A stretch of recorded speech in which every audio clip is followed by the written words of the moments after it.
Self-control. Its Kingship and Majesty. By William George Jordan. The kingship of self-control. Man has two creators, his God and himself. His first creator furnishes him the raw material of his life and the laws and conformity with which he can make that life what he will. His second creator, himself, has marvelous powers he rarely realizes. It is what a man makes of himself that counts. When a man fails in life, he usually says, "I am as God made me." When he succeeds, he proudly proclaims himself a self-made man. Man is placed into this world not as a finality, but as a possibility. Man's greatest enemy is himself. Man in his weakness is the creature of circumstances, man in his strength is the creator of circumstances. Whether he be victim or victor depends largely on himself. Man is never truly great merely for what he is, but ever for what he may become. Until man be truly filled with the knowledge of the majesty of his possibility, until there come to him the glow of realization of his privilege to live the life committed to him, as an individual life for which he is individually responsible, he is merely groping through the years. To see his life as he might make it, man must go up alone into the mountains of spiritual thought as Christ went alone into the garden, leaving the world to get strength to live in the world. He must there breathe the fresh, pure air of recognition of his divine importance as an individual, and with mind purified and tingling with new strength he must approach the problems of his daily living. Man needs less of the "I am a feeble worm of the dust" idea in his theology, and more of the conception "I am a great human soul with marvelous possibilities" as a vital element in his daily working religion. With this broadening, stimulating view of life, he sees how he may attain his kingship through self-control. And the self-control that is seen in the most spectacular instances in history, and in the simplest phases of daily life, is precisely the same in kind and in quality, differing only in degree. This control man can attain, if he only will. It is but a matter of paying the price. The power of self-control is one of the great qualities that differentiates man from the lower animals. He is the only animal capable of a moral struggle or a moral conquest. Every step in the progress of the world has been a new control. It has been escaping from the tyranny of a fact, to the understanding and mastery of that fact. For ages man looked in terror at the lightning flash. Today he has begun to understand it as electricity, a force he has mastered and made his slave. The million phases of electrical invention are but manifestations of our control over a great force. But the greatest of all control is self-control. At each moment of man's life he is either a king or a slave. As he surrenders to a wrong appetite, to any human weakness, as he falls prostrate in hopeless subjection to any condition, to any environment, to any failure, he is a slave. As he day by day crushes out human weakness, masters opposing elements within him, and day by day recreates a new self from the sin and folly of his past, then he is a king. He is a king ruling with wisdom over himself. Alexander conquered the whole world except Alexander. Emperor of the earth, he was the servile slave of his own passions. We look with envy upon the possessions of others and wish they were our own. Sometimes we feel this in a vague, dreamy way with no thought of real attainment, as when we wish we had Queen Victoria's crown, or Emperor William's self-satisfaction. Sometimes, however, we grow bitter, storm at the wrong distribution of the good things of life, and then relapse into a hopeless fatalistic acceptance of our condition. We envy the success of others, when we should emulate the process by which that success came. We see the splendid physical development of Sandow, yet we forget that as a babe and child he was so weak there was little hope that his life might be spared. We may sometimes envy the power and spiritual strength of Paul, without realizing the weak Saul of Tarsus from which he was transformed through his self-control. We shut our eyes to the thousands of instances of the world's successes, mental, moral, physical, financial or spiritual, wherein the great final success came from a beginning far weaker and poorer than our own. Any man may attain self-control if he only will. he must not expect to gain it save by long continued payment of price, and small progressive expenditures of energy. Nature is a thorough believer in the installment plan in her relations with the individual. No man is so poor that he cannot begin to pay for what he wants, and every small, individual payment that he makes, nature stores and accumulates for him as a reserve fund in his hour of need. The patience man expends in bearing the little trials of his daily life nature stores for him as a wondrous reserve in a crisis of life. With nature, the mental, the physical or the moral energy he expends daily in right doing is all stored for him and transmuted into strength. Nature never accepts a cash payment in full for anything. This would be an injustice to the poor and to the weak. It is only the progressive installment plan nature recognizes. No man can make a habit in a moment or break it in a moment. It is a matter of development, of growth. But at any moment man may begin to make or begin to break any habit. This view of the growth of character should be a mighty stimulus to the man who sincerely desires and determines to live nearer to the limit of his possibilities. Self-control may be developed in precisely the same manner as we tone up a weak muscle, by little exercises day by day. Let us each day do, as mere exercises of discipline and moral gymnastics, a few acts that are disagreeable to us, the doing of which will help us in instant action in our hour of need. The exercises may be very simple, dropping for a time an intensely interesting book at the most thrilling page of the story, jumping out of bed at the first moment of waking, walking home when one is perfectly able to do so, but when the temptation is to take a car, talking to some disagreeable person and trying to make the conversation pleasant. These daily exercises in moral discipline will have a wondrous tonic effect on man's whole moral nature. The individual can attain self-control in great things only through self-control in little things. He must study himself to discover what is the weak point in his armor, what is the element within him that ever keeps him from his fullest success. This is the characteristic upon which he should begin his exercise in self-control. Is it selfishness, vanity, cowardice, morbidness, temper, laziness, worry, mind-wandering, lack of purpose, whatever form human weakness assumes in the masquerade of life he must discover. He must then live each day as if his whole existence were telescoped down to the single day before him. With no useless regret for the past, no useless worry for the future, he should live that day as if it were his only day, the only day left for him to assert all that is best in him, the only day left for him to conquer all that is worst in him. He should master the weak element within him at each slight manifestation from moment to moment. Each moment then must be a victory for it or for him. Will he be king, or will he be slave? The answer rests with him. 2. The crimes of the tongue. The second most deadly instrument of destruction is the dynamite gun, the first is the human tongue. The gun merely kills bodies, the tongue kills reputations, and, ofttimes, ruins characters. Each gun works alone, each loaded tongue has 100 accomplices. The havoc of the gun is visible at once. The full evil of the tongue lives through all the years, even the eye of omniscience might grow tired in tracing it to its finality. The crimes of the tongue are words of unkindness, of anger, of malice, of envy, of bitterness, of harsh criticism, gossip, lying and scandal. Theft and murder are awful crimes, yet in any single year the aggregate sorrow, pain and suffering they cause in a nation is microscopic when compared with the sorrows that come from the crimes of the tongue.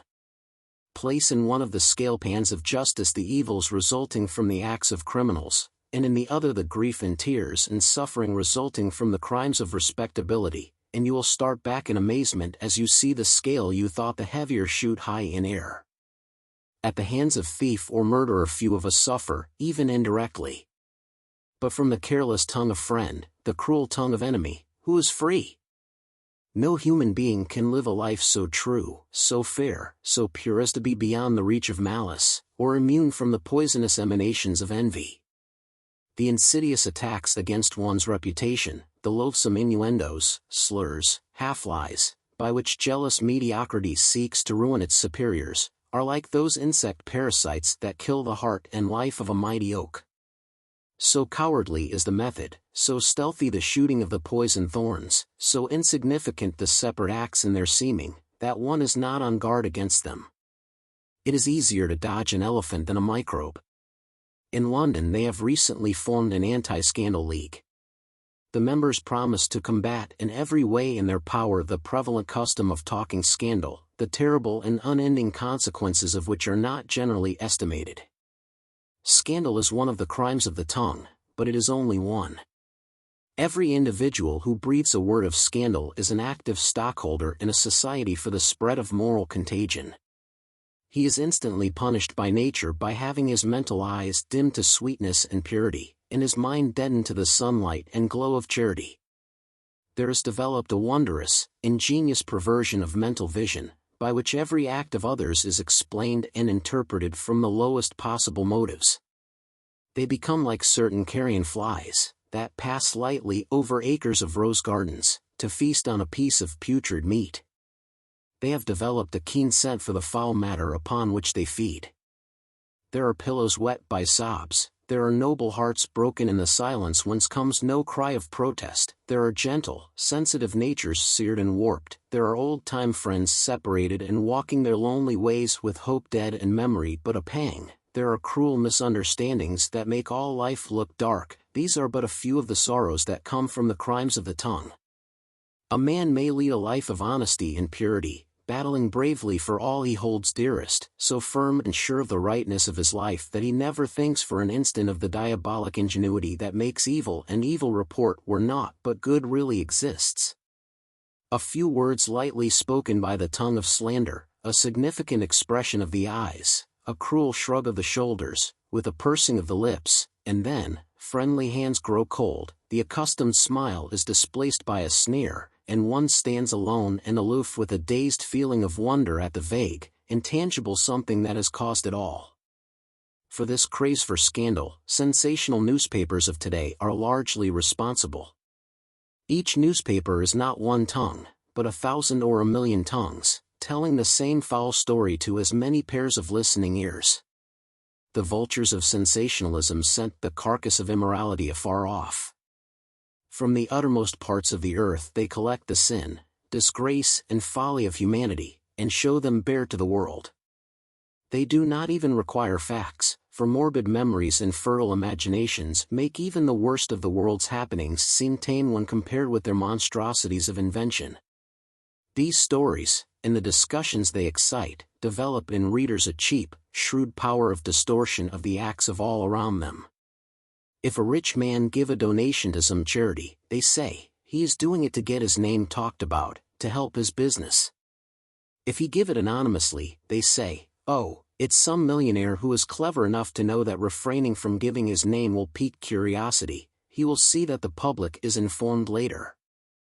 If he do not give to charity, they say, oh, he's stingy with his money, of course, like the rest of the millionaires.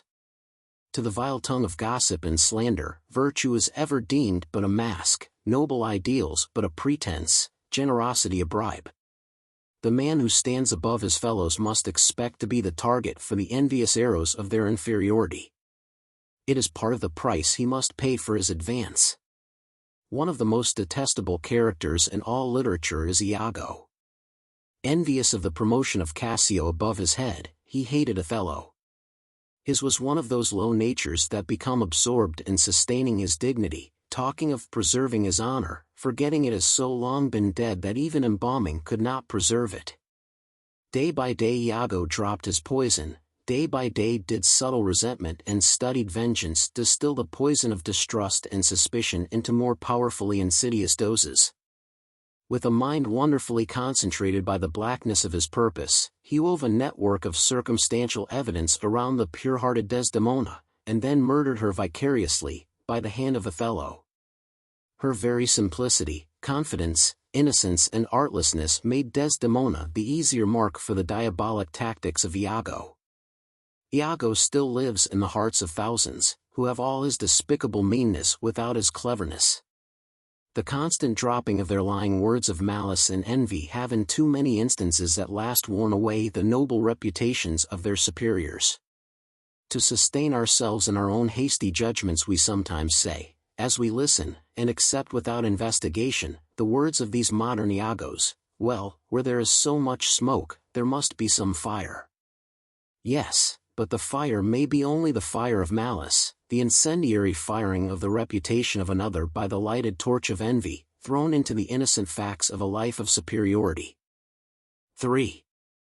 The red tape of duty.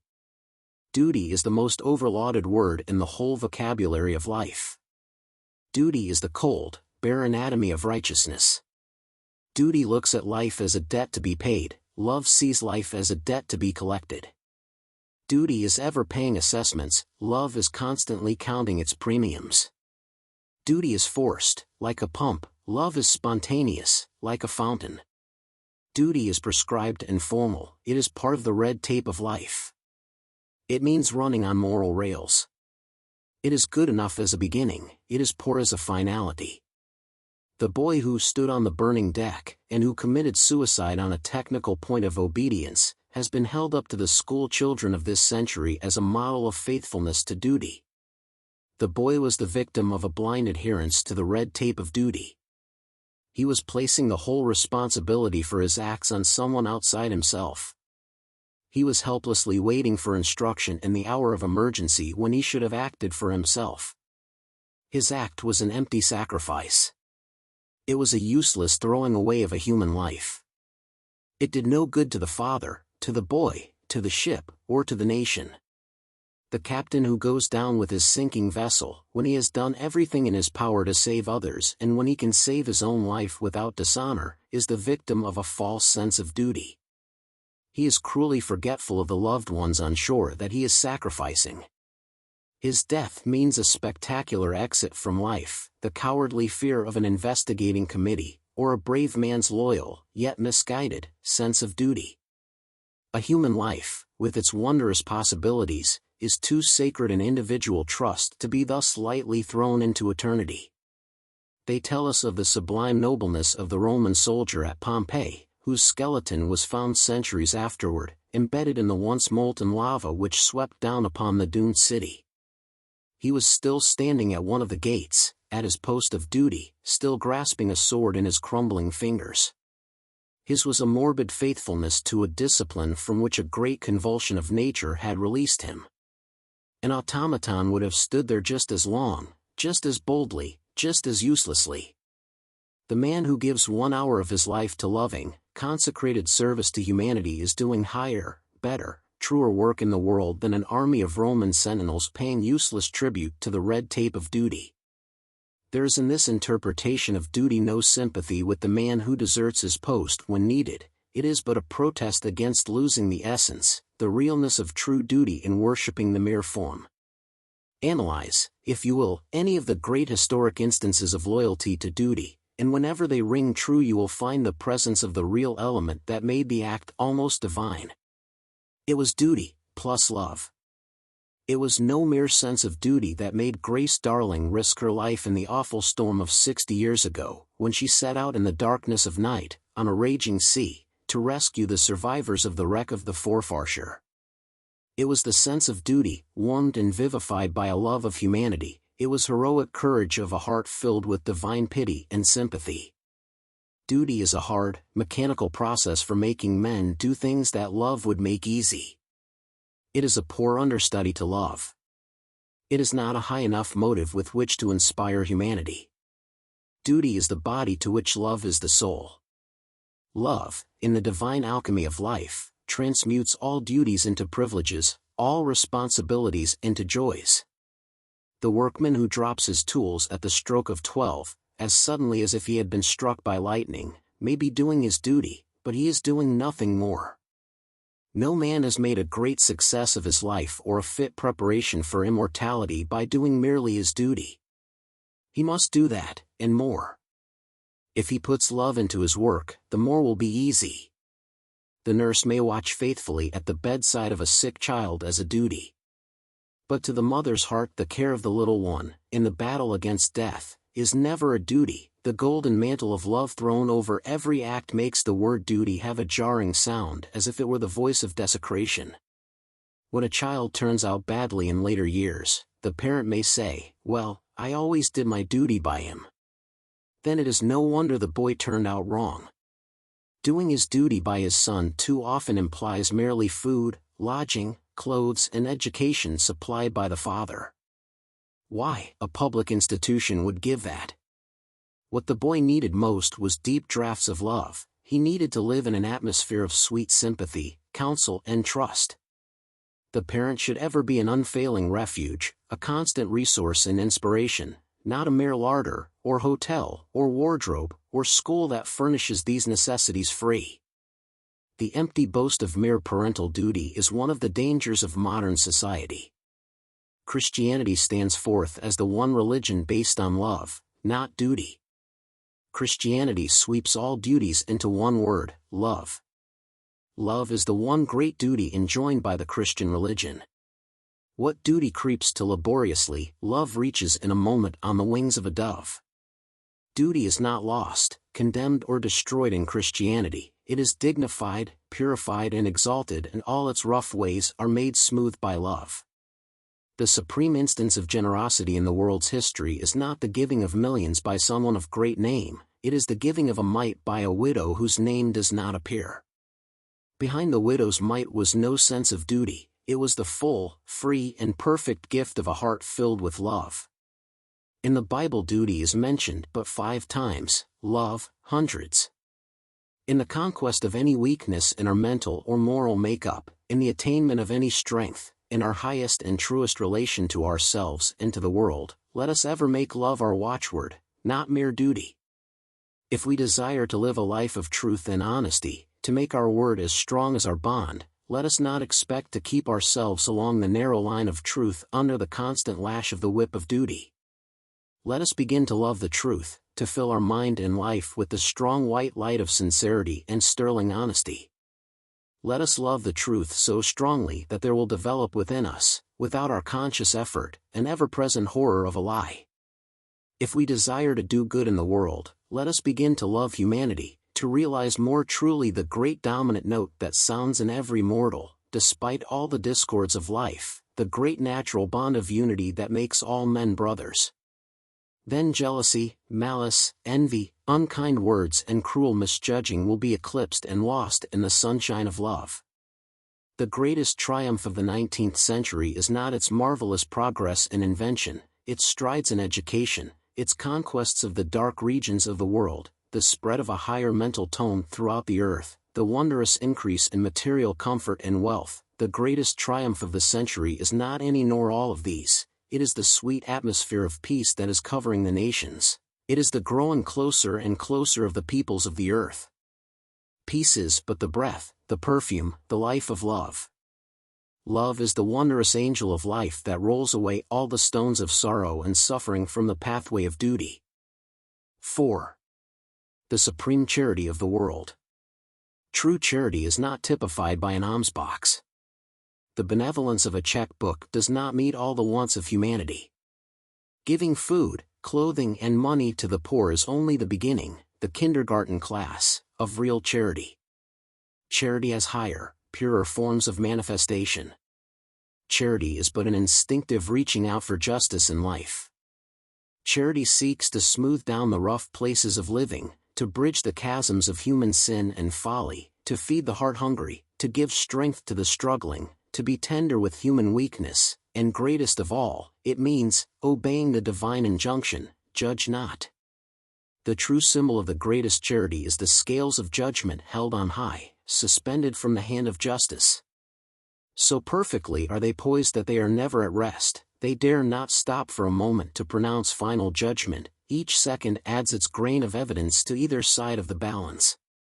With this ideal before him, man, conscious of his own weakness and frailty, dare not arrogate to himself the divine prerogative of pronouncing severe or final judgment on any individual.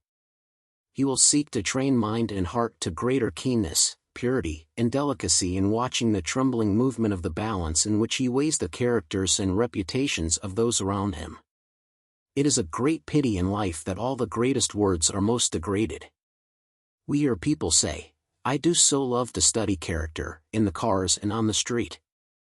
They are not studying character, they are merely observing characteristics.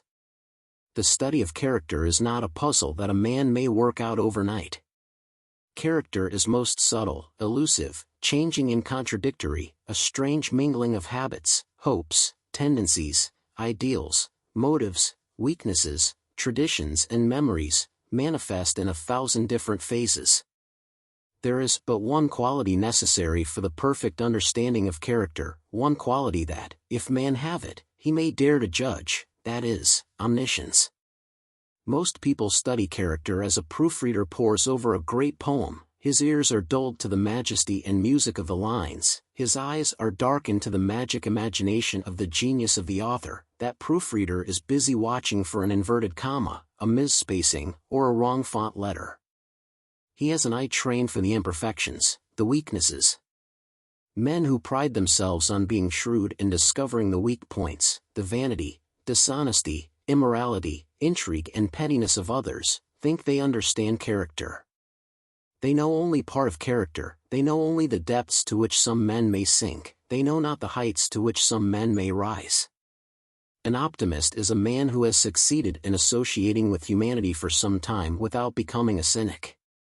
We never see the target a man aims at in life, we see only the target he hits. We judge from results, and we imagine an infinity of motives that we say must have been in his mind. No man since the creation has been able to live a life so pure and noble as to exempt him from the misjudgment of those around him. It is impossible to get aught but a distorted image from a convex or a concave mirror. If misfortune comes to someone, people are prone to say, it is a judgment upon him. How do they know? Have they been eavesdropping at the door of paradise?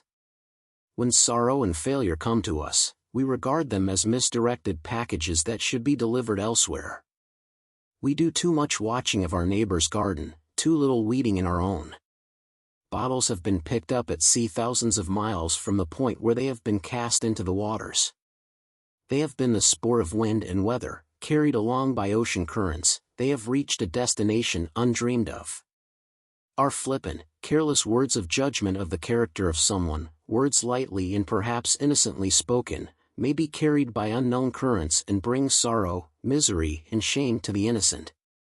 A cruel smile, a shrug of the shoulders or a cleverly eloquent silence may ruin in a moment the reputation a man or woman has been building for years. It is as a single motion of the hand may destroy the delicate geometry of a spider's web, spun from its own body and life, though all the united efforts of the universe could not put it back as it was. We do not need to judge nearly so much as we think we do. This is the age of snap judgments.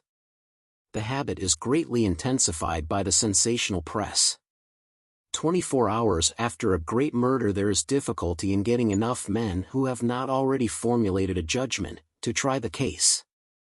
These men, in most instances, have read and accepted the garbled, highly colored newspaper account, they have to their own satisfaction discovered the murderer, practically tried him and sentenced him. We hear readers state their decisions with all the force and absoluteness of one who has had the whole book of life made luminant and spread out before him. If there be one place in life where the attitude of the agnostic is beautiful, it is in this matter of judging others. It is the courage to say, I don't know. I am waiting further evidence. I must hear both sides of the question. Till then I suspend all judgment. It is this suspended judgment that is the supreme form of charity. It is strange that in life we recognize the right of every criminal to have a fair, open trial, yet we condemn unheard the dear friends around us on mere circumstantial evidence. We rely on the mere evidence of our senses, trust it implicitly, and permit it to sweep away like a mighty tide the faith that has been ours for years. We see all life grow dark, hope sink before our eyes, and the golden treasures of memory turn to cruel thoughts of loss to sting us with maddening pain. Our hasty judgment, that a few moments of explanation would remove, has estranged the friend of our life. If we be thus unjust to those we hold dear, what must be the cruel injustice of our judgment of others? We know nothing of the trials, sorrows and temptations of those around us, of pillows wet with sobs, of the life tragedy that may be hidden behind a smile, of the secret cares, struggles and worries that shorten life and leave their mark in hair prematurely whitened, and in character changed and almost recreated in a few days. We say sometimes to one who seems calm and smiling, "You ought to be supremely happy, you have everything that heart could wish." It may be that at that very moment the person is passing alone through some agony of sorrow, where the teeth seem almost to bite into the lips in the attempt to keep feelings under control, when life seems a living death from which there is no relief. Then these light, flippant phrases jar upon us, and we seem as isolated and separated from the rest of humanity as if we were living on another planet. Let us not dare to add to the burden of another the pain of our judgment. If we would guard our lips from expressing, we must control our mind. We must stop this continual sitting in judgment on the acts of others, even in private. Let us by daily exercises in self-control learn to turn off the process of judging, as we would turn off the gas. Let us eliminate pride, passion, personal feeling, prejudice and pettiness from our mind, and higher, purer emotions will rush in, as air seeks to fill a vacuum. Charity is not a formula, it is an atmosphere. Let us cultivate charity in judging, let us seek to draw out latent good in others rather than to discover hidden evil. It requires the eye of charity to see the undeveloped butterfly in the caterpillar. Let us, if we would rise to the full glory of our privilege, to the dignity of true living, make for our watchword the injunction of the supreme charity of the world, judge not. V. Worry, the great American disease. Worry is the most popular form of suicide. Worry impairs appetite, disturbs sleep, makes respiration irregular, spoils digestion, irritates disposition, warps character, weakens mind, stimulates disease, and saps bodily health. It is the real cause of death in thousands of instances where some other disease is named in the death certificate. Worry is mental poison, work is mental food. When a child's absorption in his studies keeps him from sleeping, or when he tosses and turns from side to side, muttering the multiplication table or spelling words aloud, when sleep does come, then that child shows he is worrying. It is one of nature's danger signals raised to warn parents, and in mercy the parent should take a firm stand. The burden of that child's daily tasks should be lightened, the tension of its concentration should be lessened, the hours of its slavery to education should be cut short. When a man or woman works over and dreams the problems of the day, when the sleeping hours are spent in turning the kaleidoscope of the day's activities, then there is either overwork or worry, and most likely it is the worry that comes from overwork. The Creator never intended a healthy mind to dream of the day's duties. Either dreamless sleep or dreams of the past should be the order of the night. When the specter of one grief, one fear, one sorrow, obtrudes itself between the eye and the printed page, when the inner voice of this irritating memory, or fear, looms up so loud as to deaden outside voices, there is danger to the individual. When all day, every hour, every moment, there is the dull, insistent, numb pain of something that makes itself felt through, above and below all our other thinking, we must know that we are worrying. Then there is but one thing to do, we must stop that worry, we must kill it. The wise men of this wondrous century have made great discoveries in their interviews with nature. They have discovered that everything that has been created has its uses. They will teach you not to assassinate flies with paper coated with sweetened glue, for the flies are nature's scavengers.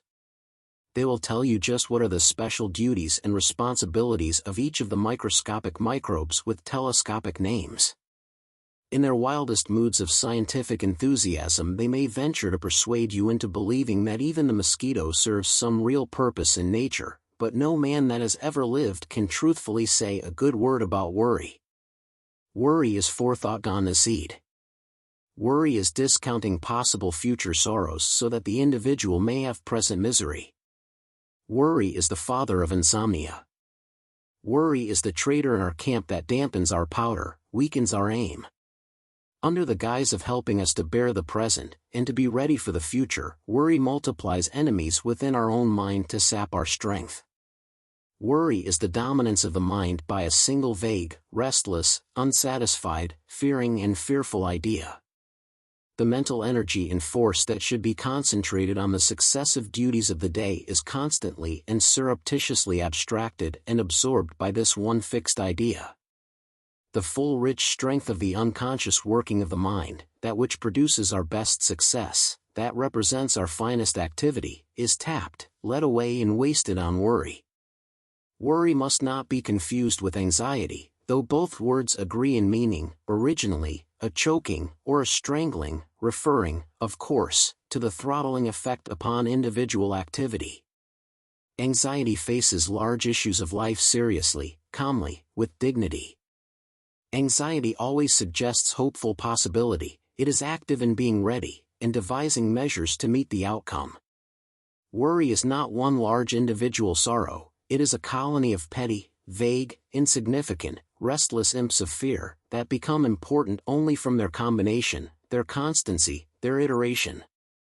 When death comes, when the one we love has passed from us, and the silence and the loneness and the emptiness of all things make us stare dry-eyed into the future, we give ourselves up, for a time, to the agony of isolation.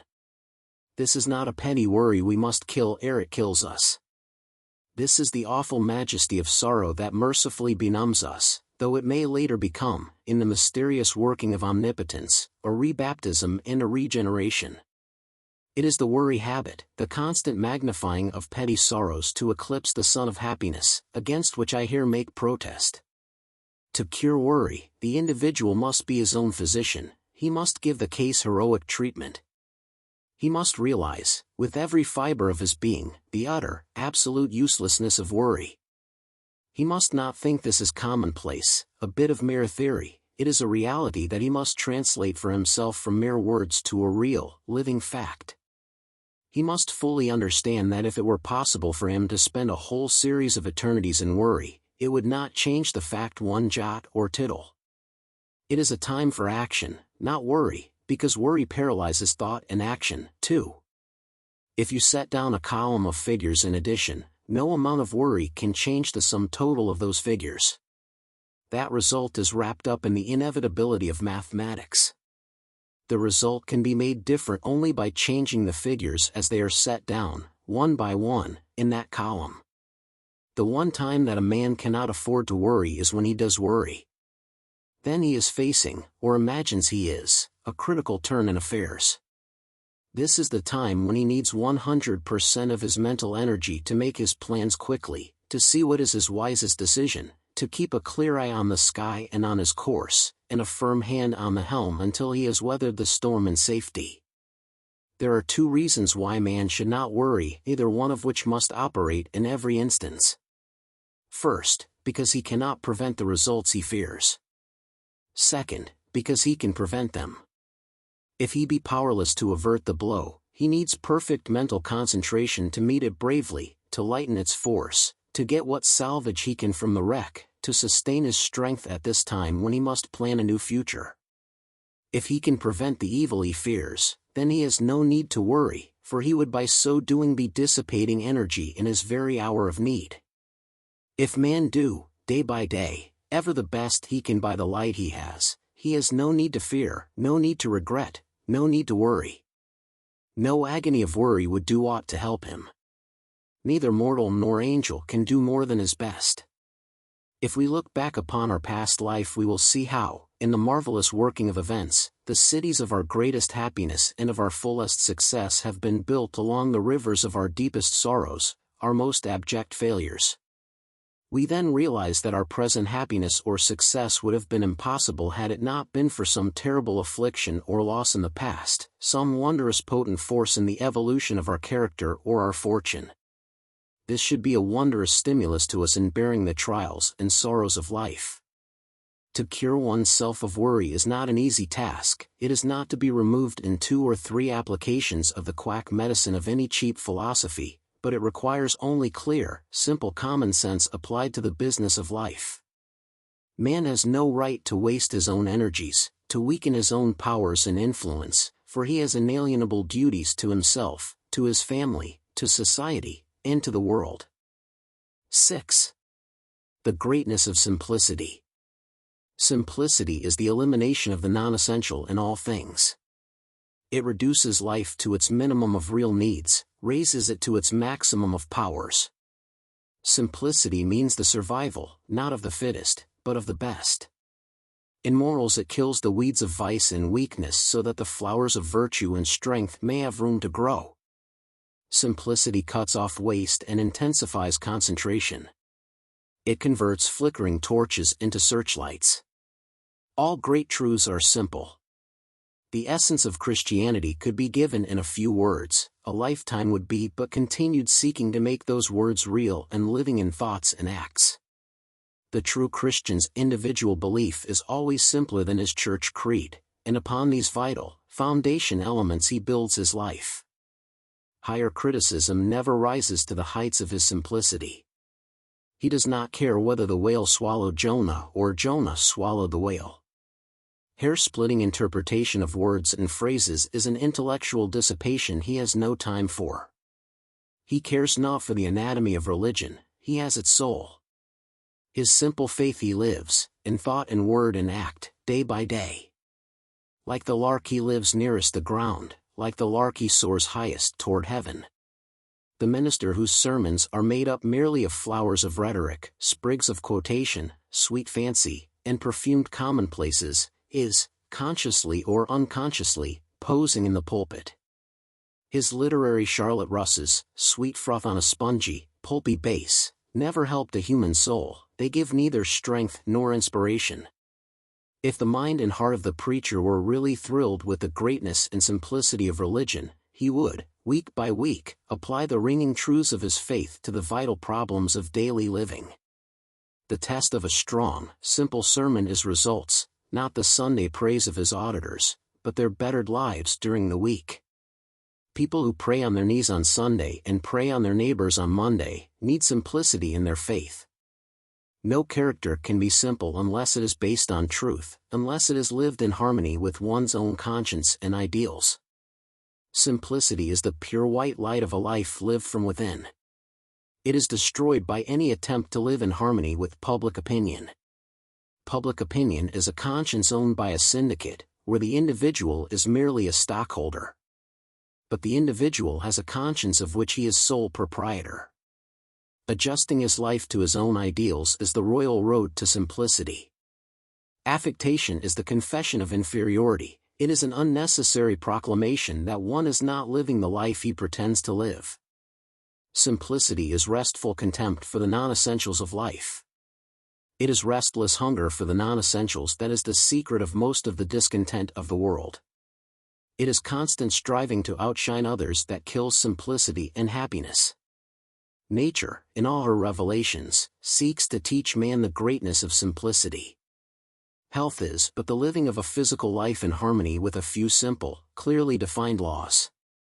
Simple food, simple exercise, simple precautions will work wonders. But man grows tired of the simple things, he yields to subtle temptations in eating and drinking, listens to his palate instead of to nature, and he suffers. He is then led into intimate acquaintance with dyspepsia, and he sits like a child at his own bounteous table, forced to limit his eating to simple food that he scorned.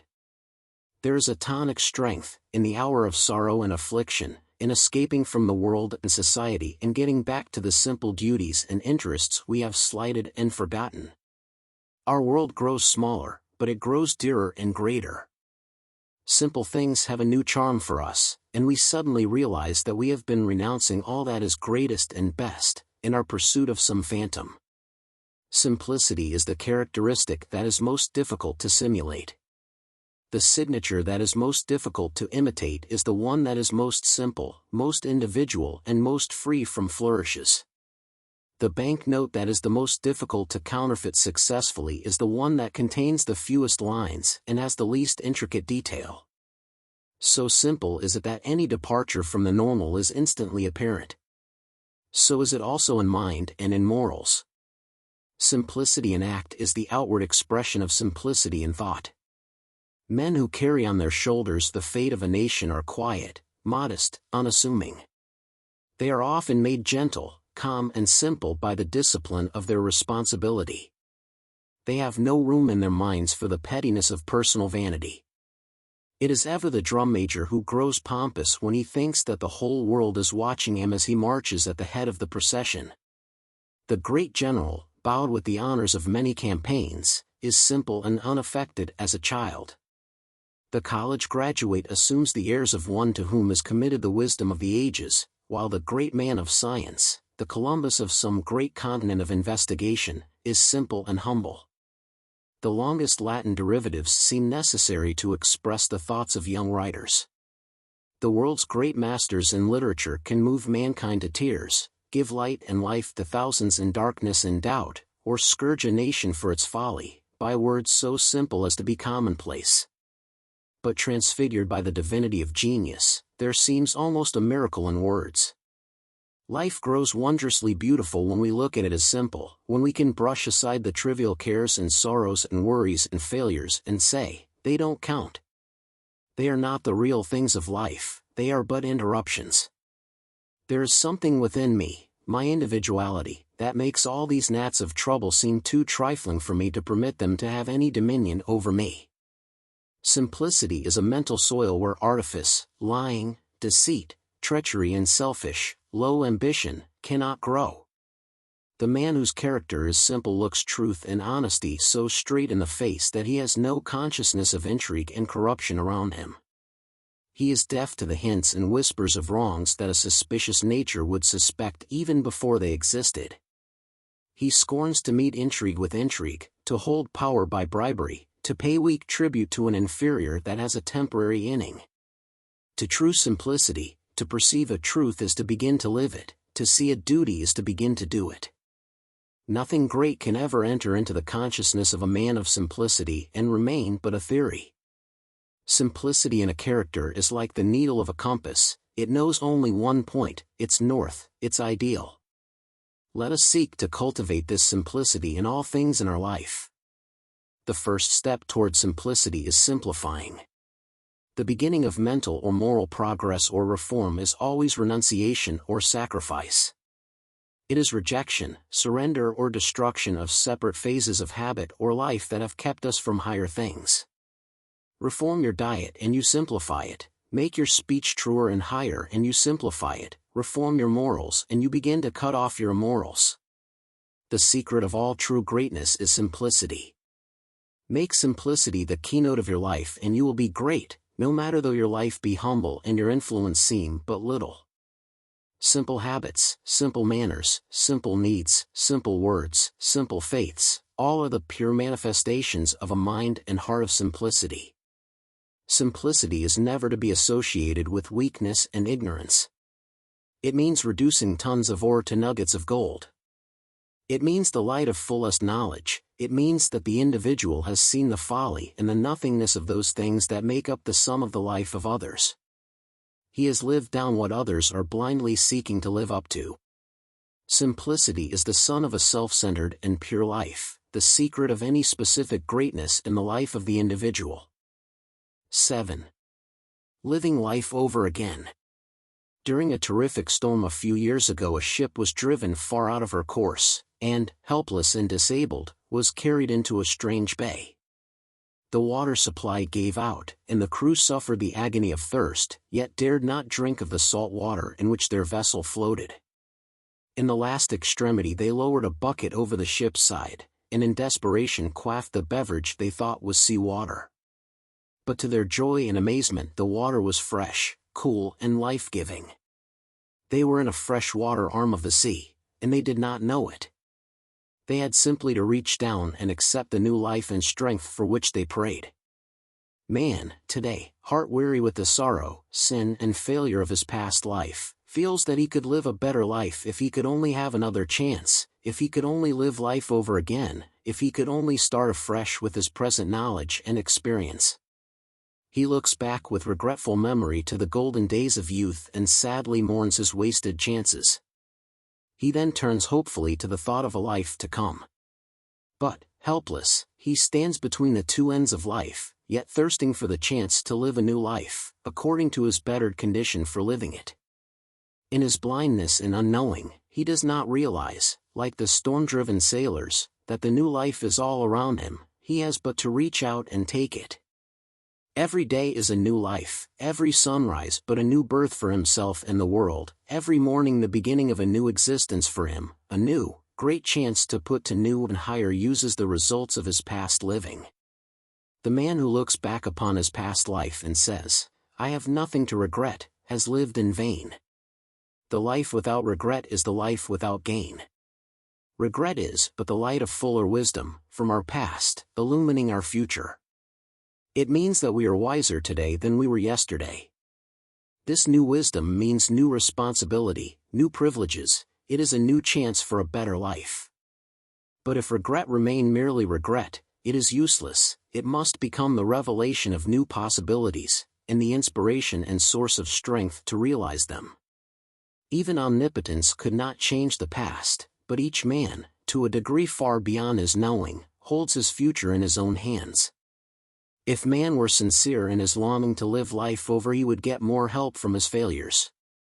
If he realize his wasted golden hours of opportunity, let him not waste other hours in useless regret, but seek to forget his folly and to keep before him only the lessons of it. His past extravagance of time should lead him to minify his loss by marvelous economy of present moments.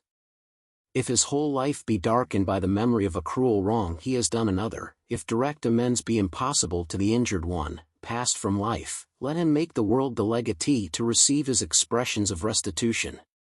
Let his regret and sorrow be manifest in words of kindness and sympathy, in acts of sweetness and love given to all with whom he comes in contact. If he regrets a war he has made against one individual, let him place the entire world on his pension list. If a man make a certain mistake once, the only way he can properly express his recognition of it is not to make a similar mistake later. Josh Billings once said, "A man who is bitten twice by the same dog is better adapted to that business than any other." There are many people in this world who want to live life over because they take such pride in their past. They resemble the beggars in the street who tell you they have seen better days. It is not what man was that shows character, it is what he progressively is. Trying to obtain a present record on a dead past is like some present-day mediocrity that tries to live on its ancestry. We look for the fruit in the branches of the family tree, not in the roots. Showing how a family degenerated from a noble ancestor of generations ago to its present representative is not a boast, it is an unnecessary confession. Let man think less of his own ancestors and more of those he is preparing for his posterity, less of his past virtue, and more of his future. When man pleads for a chance to live life over, there is always an implied plea of inexperience, of a lack of knowledge. This is unworthy, even of a coward. We know the laws of health, yet we ignore them or defy them every day. We know what is the proper food for us, individually, to eat, yet we gratify our appetites and trust to our cleverness to square the account with nature somehow. We know that success is a matter of simple, clearly defined laws, of the development of mental essentials, of tireless energy and concentration, of constant payment of price. We know all this, and yet we do not live up to our knowledge. We constantly eclipse ourselves by ourselves, and then we blame fate. Parents often counsel their children against certain things, and do them themselves, in the foolish hope that the children will believe their ears in preference to their eyes. Years of careful teaching of a child to be honest and truthful may be nullified in an instant by a parent's lying to a conductor about a child's age to save a nickel. That may be a very expensive streetcar ride for the child, and for the parent. It may be part of the spirit of the age to believe that it is no sin to cheat a corporation or a trust, but it is unwise to give the child so striking an example at an age when it cannot detect the sophistry. Man's only plea for a chance to live life again is that he has gained in wisdom and experience. If he be really in earnest, then he can live life over, he can live life anew, he can live the new life that comes to him day by day. Let him leave to the past, to the aggregated thousands of yesterdays, all their mistakes, sin, sorrow, misery and folly, and start afresh. Let him close the books of his old life, let him strike a balance, and start anew, crediting himself with all the wisdom he has gained from his past failure and weakness, and charging himself with the new duties and responsibilities that come from the possession of his new capital of wisdom. let him criticize others less and himself more, and start out bravely in this new life he is to live. What the world needs is more day-to-day living, starting in the morning with fresh, clear ideals for that day, and seeking to live that day, and each successive hour and moment of that day, as if it were all time and all eternity. This has in it no element of disregard for the future, for each day is set in harmony with that future. It is like the sea captain heading his vessel toward his port of destination, and day by day keeping her steaming toward it. This view of living kills morbid regret of the past, and morbid worry about the future. Most people want large, guaranteed slices of life. They would not be satisfied with manna fresh every day, as was given to the children of Israel. They want grain elevators filled with daily bread. Life is worth living if it be lived in a way that is worth living. Man does not own his life, to do with as he will. He has merely a life interest in it. He must finally surrender it, with an accounting.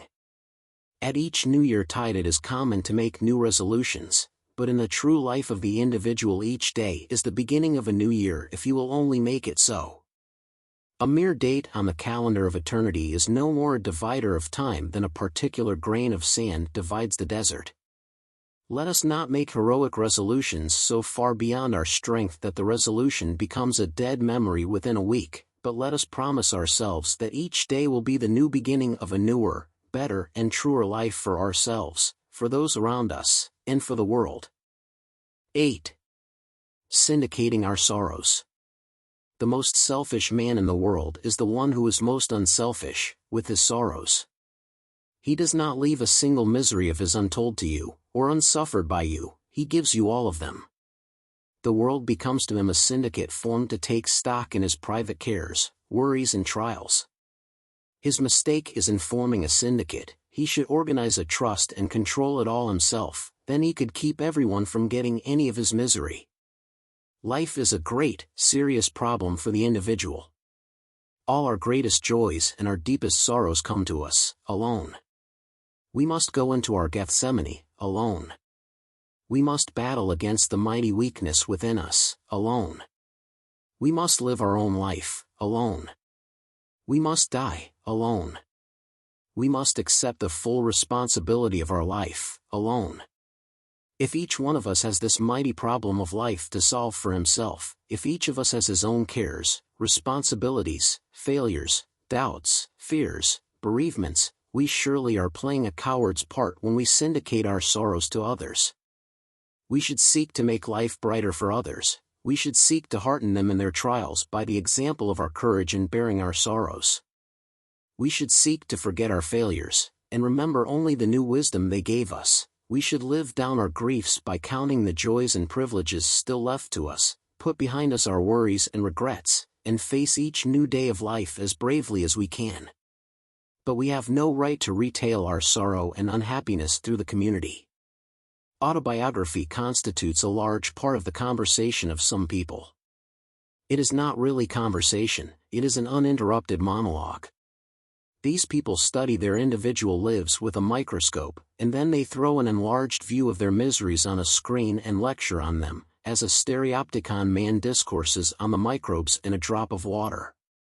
They tell you that they did not sleep a wink all night, they heard the clock strike every quarter of an hour. Now, there is no real cause for thus boasting of insomnia. It requires no peculiar talent, even though it does come only to wide-awake people. If you ask such a man how he is feeling, he will trace the whole genealogy of his present condition down from the time he had the grip 4 years ago. You hope for a word, he gives you a treatise. You asked for a sentence, he delivers an encyclopedia. His motto is, every man his own Boswell. He is syndicating his sorrows. The woman who makes her trials with her children, her troubles with her servants, her difficulties with her family, the subjects of conversation with her callers is syndicating her sorrows.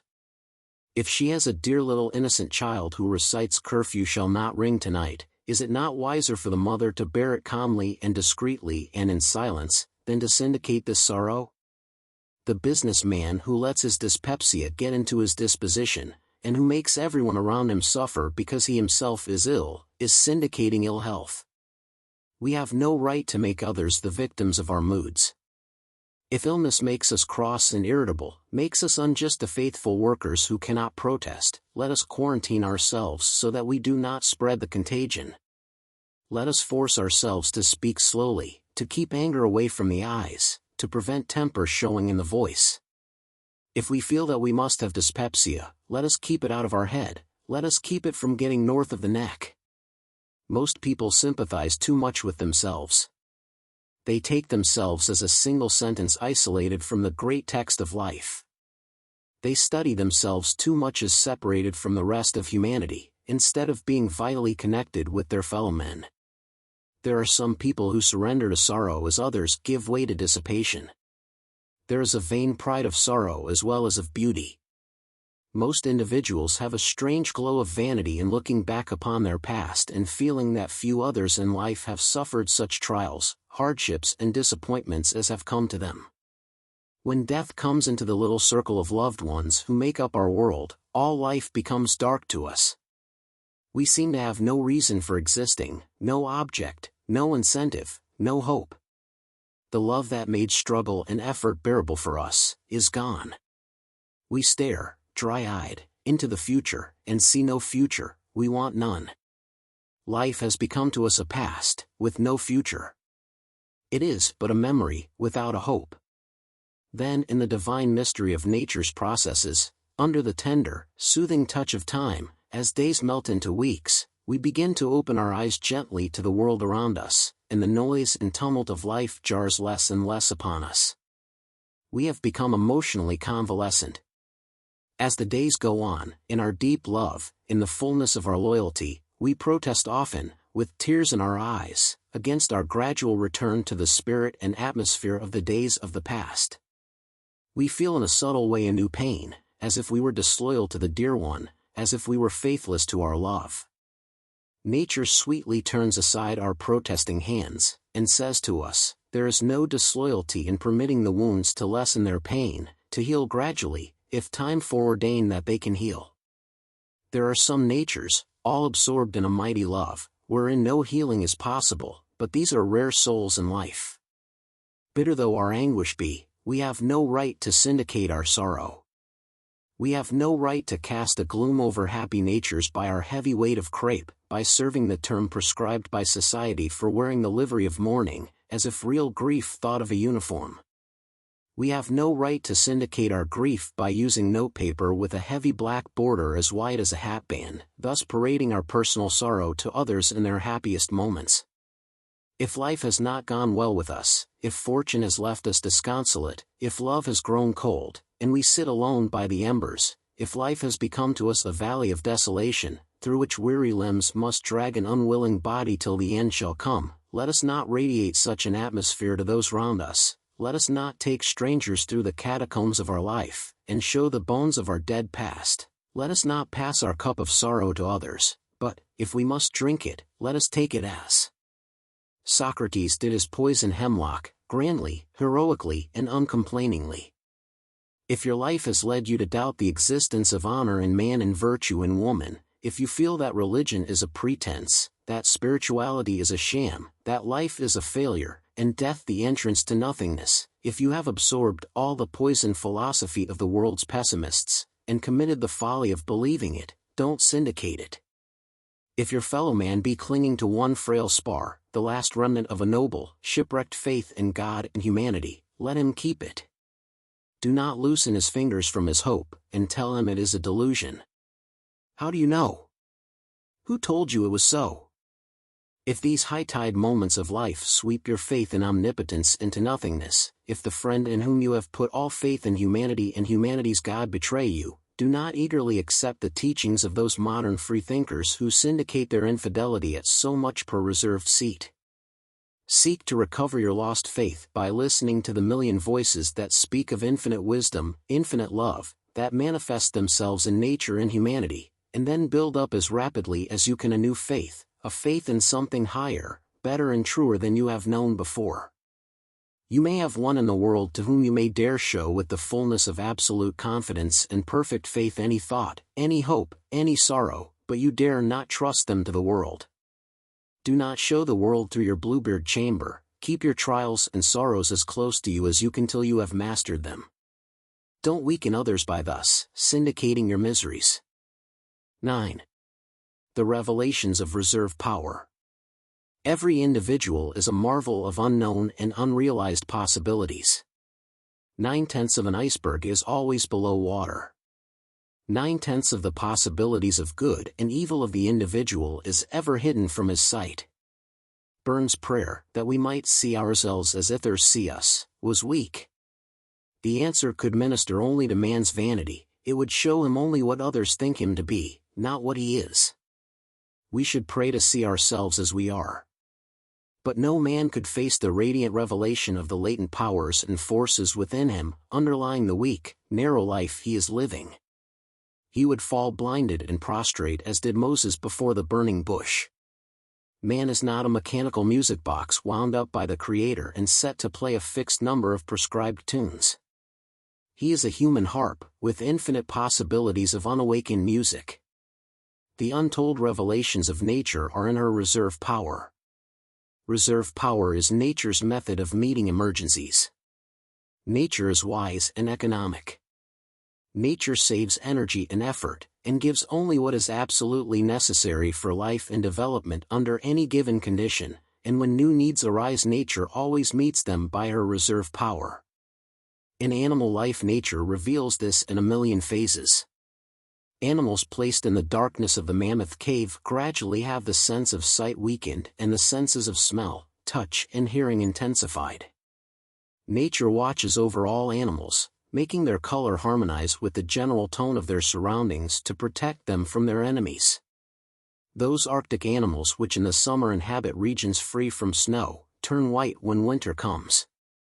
In the desert, the lion, the camel and all the desert antelopes have more or less the color of the sand and rocks among which they live.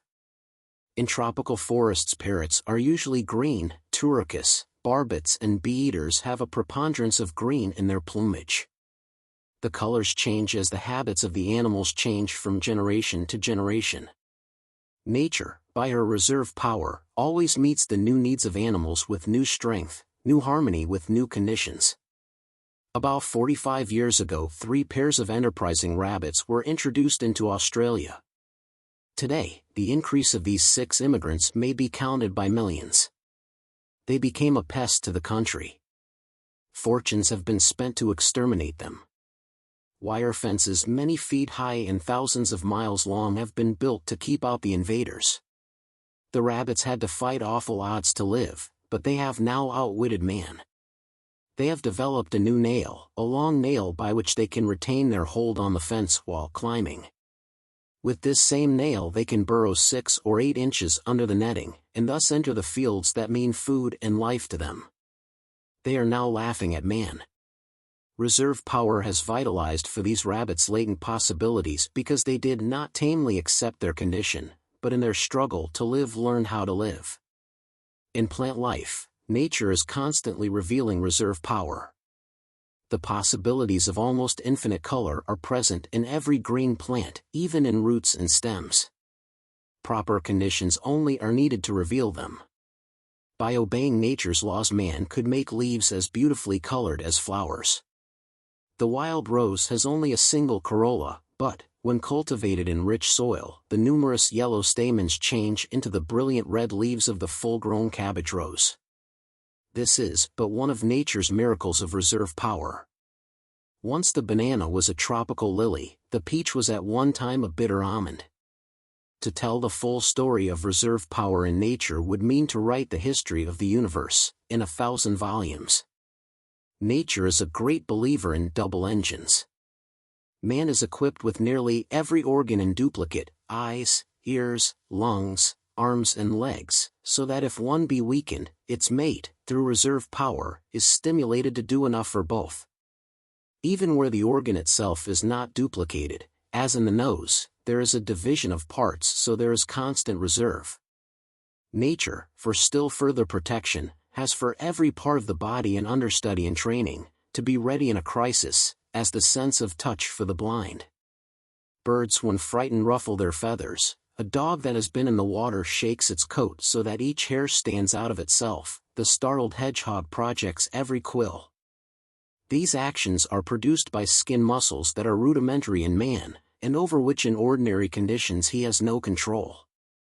But in a moment of terrible fear reserve power quickens their action in a second, and the hair on his head stands on end in the intensity of his fright. Nature, that thus watches so tenderly over the physical needs of man, is equally provident in storing for him a mental and a moral reserve power.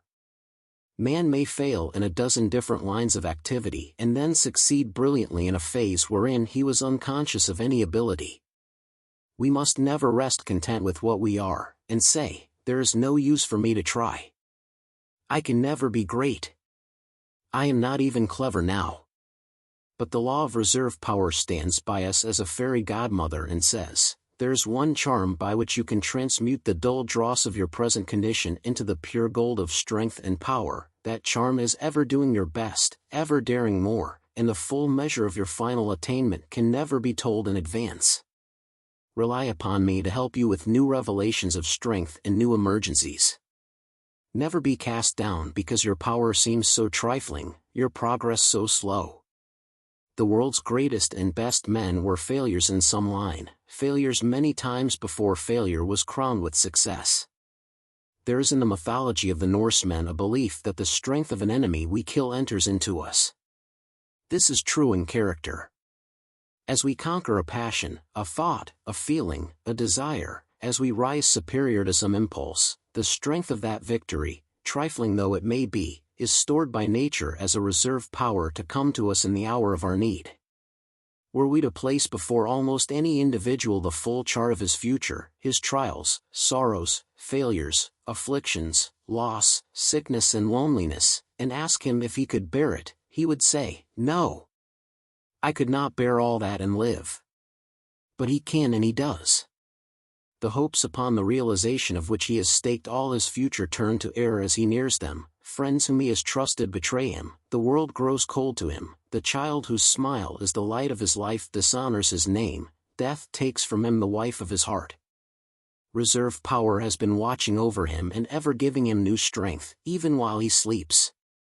If we be conscious of any weakness, and desire to conquer it, we can force ourselves into positions where we must act in a way to strengthen ourselves through that weakness, cut off our retreat, burn our bridges behind us, and fight like Spartans till the victory be ours.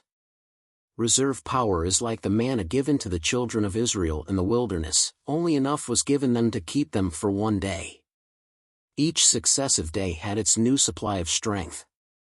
There's in the leaning tower of Pisa a spiral stairway so steep in its ascent that only one step at a time is revealed to us. But as each step is taken the next is made visible, and thus, step by step, to the very highest. So in the divine economy of the universe, reserve power is a gradual and constant revelation of strength within us to meet each new need. And no matter what be our line of life, what our need, we should feel that we have within us infinite, untried strength and possibility, and that, if we believe and do our best, the angel of reserve power will walk by our side, and will even divide the waters of the Red Sea of our sorrows and trials so we may walk through in safety. X. The majesty of calmness. Calmness is the rarest quality in human life. It is the poise of a great nature, in harmony with itself and its ideals. It is the moral atmosphere of a life self-centered, self-reliant, and self-controlled. Calmness is singleness of purpose, absolute confidence, and conscious power, ready to be focused in an instant to meet any crisis. The Sphinx is not a true type of calmness. Petrifaction is not calmness, it is death, the silencing of all the energies, while no one lives his life more fully, more intensely, and more consciously than the man who is calm. The fatalist is not calm. He is the coward slave of his environment, hopelessly surrendering to his present condition, recklessly indifferent to his future. He accepts his life as a rudderless ship, drifting on the ocean of time. He has no compass, no chart, no known port to which he is sailing. His self-confessed inferiority to all nature is shown in his existence of constant surrender. It is not calmness. The man who is calm has his course in life clearly marked on his chart. His hand is ever on the helm. Storm, fog, night, tempest, danger, hidden reefs, he is ever prepared and ready for them. He is made calm and serene by the realization that in these crises of his voyage he needs a clear mind and a cool head, that he has not to do but to do each day the best he can by the light he has, that he will never flinch nor falter for a moment, that, though he may have to tack and leave his course for a time, he will never drift, he will get back into the true channel, he will keep ever headed toward his harbor. When he will reach it, how he will reach it matters not to him. He rests in calmness, knowing he has done his best. If his best seem to be overthrown or overruled, then he must still bow his head, in calmness. To no man is permitted to know the future of his life, the finality. God commits to man ever only new beginnings, new wisdom, and new days to use to the best of his knowledge. Calmness comes ever from within. It is the peace and restfulness of the depths of our nature. The fury of storm and of wind agitate only the surface of the sea, they can penetrate only 200 or 300 feet, below that is the calm, unruffled deep. To be ready for the great crises of life we must learn serenity in our daily living. Calmness is the crown of self-control. When the worries and cares of the day fret you, and begin to wear upon you, and you chafe under the friction, be calm. Stop, rest for a moment, and let calmness and peace assert themselves. If you let these irritating outside influences get the better of you, you are confessing your inferiority to them, by permitting them to dominate you. Study the disturbing elements, each by itself, bring all the willpower of your nature to bear upon them, and you will find that they will, one by one, melt into nothingness, like vapors fading before the sun. The glow of calmness that will then pervade your mind, the tingling sensation of an inflow of new strength, may be to you the beginning of the revelation of the supreme calmness that is possible for you. Then, in some great hour of your life, when you stand face to face with some awful trial, when the structure of your ambition and life work crumbles in a moment, you will be brave. You can then fold your arms calmly, look out undismayed and undaunted upon the ashes of your hope, upon the wreck of what you have faithfully built, and with brave heart and unfaltering voice you may say, "So let it be, I will build again." When the tongue of malice and slander, the persecution of inferiority, tempts you for just a moment to retaliate, when for an instant you forget yourself so far as to hunger for revenge, be calm. When the gray heron is pursued by its enemy, the eagle, it does not run to escape, it remains calm, takes a dignified stand, and waits quietly, facing the enemy unmoved. With the terrific force with which the eagle makes its attack, the boasted king of birds is often impaled and run through on the quiet, lance-like bill of the heron. The means that man takes to kill another's character becomes suicide of his own. No man in the world ever attempted to wrong another without being injured in return, some way, somehow, sometime. The only weapon of offense that nature seems to recognize is the boomerang.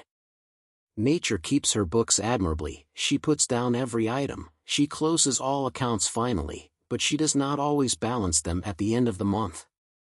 To the man who is calm, revenge is so far beneath him that he cannot reach it, even by stooping. When injured, he does not retaliate, he wraps around him the royal robes of calmness, and he goes quietly on his way. When the hand of death touches the one we hold dearest, paralyzes our energy, and eclipses the sun of our life, the calmness that has been accumulating in long years becomes in a moment our refuge, our reserve strength. The most subtle of all temptations is the seeming success of the wicked. It requires moral courage to see, without flinching, material prosperity coming to men who are dishonest, to see politicians rise into prominence, power and wealth by trickery and corruption, to see virtue in rags and vice in velvets, to see ignorance at a premium, and knowledge at a discount. To the man who is really calm these puzzles of life do not appeal. He is living his life as best he can, he is not worrying about the problems of justice, whose solution must be left to omniscience to solve. When man has developed the spirit of calmness until it becomes so absolutely part of him that his very presence radiates it, he has made great progress in life. Calmness cannot be acquired of itself and by itself, it must come as the culmination of a series of virtues. What the world needs and what individuals need is a higher standard of living, a great realizing sense of the privilege and dignity of life, a higher and nobler conception of individuality. With this great sense of calmness permeating an individual, man becomes able to retire more into himself, away from the noise, the confusion and strife of the world, which come to his ears only as faint, far-off rumblings, or as the tumult of the life of a city heard only as a buzzing hum by the man in a balloon. The man who is calm does not selfishly isolate himself from the world, for he is intensely interested in all that concerns the welfare of humanity. His calmness is but a holy of holies into which he can retire from the world to get strength to live in the world. He realizes that the full glory of individuality, the crowning of his self-control is the majesty of calmness. 11. Hurry, the scourge of America. The first sermon in the world was preached at the creation. It was a divine protest against hurry. It was a divine object lesson of perfect law, perfect plan, perfect order, perfect method. 6 days of work carefully planned, scheduled and completed were followed by rest. Whether we accept the story as literal or as figurative, as the account of successive days or of ages comprising millions of years, matters little if we but learn the lesson. Nature is very un-American. Nature never hurries. Every phase of her working shows plan, calmness, reliability, and the absence of hurry. Hurry always implies lack of definite method, confusion, impatience of slow growth. The Tower of Babel, the world's first skyscraper, was a failure because of hurry. The workers mistook their arrogant ambition for inspiration. They had too many builders, and no architect. They thought to make up the lack of a head by a superfluity of hands. This is a characteristic of hurry. It seeks ever to make energy a substitute for a clearly defined plan. The result is ever as hopeless as trying to transform a hobby horse into a real steed by brisk riding. Hurry is a counterfeit of haste. Haste has an ideal, a distinct aim to be realized by the quickest, direct methods. Haste has a single compass upon which it relies for direction and in harmony with which its course is determined. Hurry says, I must move faster. I will get 3 compasses, I will have them different, I will be guided by all of them. One of them will probably be right. Hurry never realizes that slow, careful foundation work is the quickest in the end. Hurry has ruined more Americans than has any other word in the vocabulary of life. It is the scourge of America, and is both a cause and a result of our high-pressure civilization. Hurry adroitly assumes so many masquerades of disguise that its identity is not always recognized. Hurry always pays the highest price for everything, and, usually the goods are not delivered. In the race for wealth men often sacrifice time, energy, health, home, happiness and honor, everything that money cannot buy, the very things that money can never bring back. Hurry is a phantom of paradoxes. Businessmen, in their desire to provide for the future happiness of their family, often sacrifice the present happiness of wife and children on the altar of hurry. They forget that their place in the home should be something greater than being merely the man that pays the bills. They expect consideration and thoughtfulness that they are not giving. We hear too much of a wife's duties to a husband and too little of the other side of the question. The wife, they tell us, should meet her husband with a smile and a kiss, should tactfully watch his moods and be ever sweetness and sunshine. Why this continual swinging of the censer of devotion to the man of business? Why should a woman have to look up with timid glance at the face of her husband, to size up his mood? Has not her day, too, been one of care, and responsibility, and watchfulness? Has not mother love been working over perplexing problems and worries of home and of the training of the children that wifely love may make her seek to solve in secret? Is man, then, the weaker sex that he must be pampered and treated as tenderly as a boil trying to keep from contact with the world? In their hurry to attain some ambition, to gratify the dream of a life, men often throw honor, truth, and generosity to the winds. Politicians dare to stand by and see a city poisoned with foul water until they see where they come in on a waterworks appropriation. If it be necessary to poison an army, that, too, is but an incident in the hurry for wealth. This is the age of the hothouse. The element of natural growth is pushed to one side and the hothouse and the force pump are substituted. Nature looks intolerantly as she says, "So far you may go, but no farther, my foolish children." The educational system of today is a monumental institution dedicated to hurry. The children are forced to go through a series of studies that sweep the circle of all human wisdom. They are given everything that the ambitious ignorance of the age can force into their minds. They are taught everything but the essentials, how to use their senses and how to think. Their minds become congested by a great mass of undigested facts, and still the cruel, barbarous forcing goes on. You watch it until it seems you cannot stand it a moment longer, and you instinctively put out your hand and say, "Stop. This modern slaughter of the innocents must not go on." Education smiles suavely, waves her hand complacently toward her thousands of knowledge prisons over the country, and says, "Who are you that dares speak a word against our sacred school system?" Education is in a hurry. Because she fails in 15 years to do what half the time should accomplish by better methods, she should not be too boastful. Incompetence is not always a reason for pride. And they hurry the children into 100 textbooks, then into ill health, then into the colleges, then into a diploma, then into life, with a dazed mind, untrained and unfitted for the real duties of living. Hurry is the death blow to calmness, to dignity, to poise. The old-time courtesy went out when the new-time hurry came in. Hurry is the father of dyspepsia. In the rush of our national life, the bolting of food has become a national vice. The words "quick lunches" might properly be placed on thousands of headstones in our cemeteries. Man forgets that he is the only animal that dines, the others merely feed. Why does he abrogate his right to dine and go to the end of the line with the mere feeders? His self-respecting stomach rebels, and expresses its indignation by indigestion. Then man has to go through life with a little bottle of pepsin tablets in his vest pocket. He is but another victim to this craze for speed. Hurry means the breakdown of the nerves. It is the royal road to nervous prostration. Everything that is great in life is the product of slow growth. The newer, and greater, and higher, and nobler the work, the slower is its growth, the surer is its lasting success. Mushrooms attain their full power in a night, oaks require decades. A fad lives its life in a few weeks, a philosophy lives through generations and centuries. If you are sure you are right, do not let the voice of the world, or of friends, or of family swerve you for a moment from your purpose.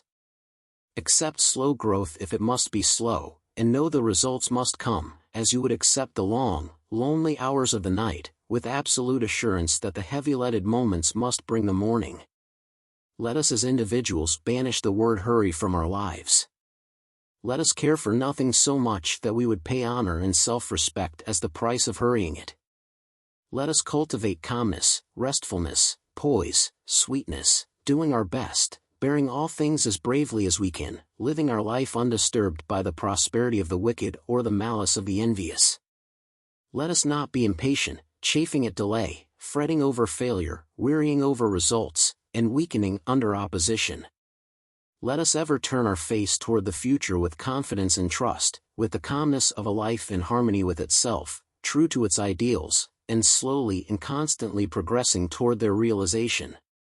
Let us see that cowardly word hurry in all its most degenerating phases. Let us see that it ever kills truth, loyalty, thoroughness, and let us determine that, day by day, we will seek more and more to substitute for it the calmness and repose of a true life, nobly lived. 12. The power of personal influence. The only responsibility that a man cannot evade in this life is the one he thinks of least, his personal influence. Man's conscious influence, when he is on dress parade, when he is posing to impress those around him, is woefully small. But his unconscious influence, the silent, subtle radiation of his personality, the effect of his words and acts, the trifles he never considers, is tremendous. Every moment of life he is changing to a degree the life of the whole world. Every man has an atmosphere which is affecting every other. So silent and unconsciously is this influence working, that man may forget that it exists. All the forces of nature, heat, light, electricity and gravitation, are silent and invisible. We never see them, we only know that they exist by seeing the effects they produce. In all nature the wonders of the seen are dwarfed into insignificance when compared with the majesty and glory of the unseen. The great sun itself does not supply enough heat and light to sustain animal and vegetable life on the earth. We are dependent for nearly half of our light and heat upon the stars, and the greater part of this supply of life-giving energy comes from invisible stars, millions of miles from the earth. In 1,000 ways nature constantly seeks to lead men to a keener and deeper realization of the power and wonder of the invisible. Into the hands of every individual is given a marvelous power for good or for evil, the silent, unconscious, unseen influence of his life. This is simply the constant radiation of what a man really is, not what he pretends to be. Every man, by his mere living, is radiating sympathy, or sorrow, or morbidness, or cynicism, or happiness, or hope, or any of 100 other qualities. Life is a state of constant radiation and absorption. To exist is to radiate, to exist is to be the recipient of radiations. There are men and women whose presence seems to radiate sunshine, cheer, and optimism. You feel calmed and rested and restored in a moment to a new and stronger faith in humanity. There are others who focus in an instant all your latent distrust, morbidness and rebellion against life.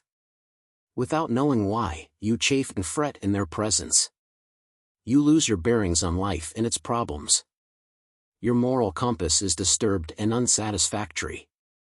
It is made untrue in an instant, as the magnetic needle of a ship is deflected when it passes near great mountains of iron ore. There are men who float down the stream of life like icebergs, cold, reserved, unapproachable and self-contained. In their presence you involuntarily draw your wraps closer around you, as you wonder who left the door open. These refrigerated human beings have a most depressing influence on all those who fall under the spell of their radiated chilliness. But there are other natures, warm, helpful, genial, who are like the Gulf Stream, following their own course, flowing undaunted and undismayed in the ocean of colder waters. Their presence brings warmth and life and the glow of sunshine, the joyous, stimulating breath of spring. There are men who are like malarious swamps, poisonous, depressing and weakening by their very presence. They make heavy, oppressive and gloomy the atmosphere of their own homes. The sound of the children's play is stilled, the ripples of laughter are frozen by their presence. They go through life as if each day were a new big funeral, and they were always chief mourners. There are other men who seem like the ocean, they are constantly bracing, stimulating, giving new drafts of tonic life and strength by their very presence. There are men who are insincere in heart, and that insincerity is radiated by their presence. They have a wondrous interest in your welfare, when they need you. They put on a property smile so suddenly, when it serves their purpose, that it seems the smile must be connected with some electric button concealed in their clothes. Their voice has a simulated cordiality that long training may have made almost natural. But they never play their part absolutely true, the mask will slip down sometimes. Their cleverness cannot teach their eyes the look of sterling honesty. They may deceive some people, but they cannot deceive all. There is a subtle power of revelation which makes us say, well, I cannot explain how it is, but I know that man is not honest. Man cannot escape for one moment from this radiation of his character, this constantly weakening or strengthening of others. He cannot evade the responsibility by saying it is an unconscious influence. He can select the qualities that he will permit to be radiated. He can cultivate sweetness, calmness, trust, generosity, truth, justice, loyalty, nobility, make them vitally active in his character, and by these qualities he will constantly affect the world.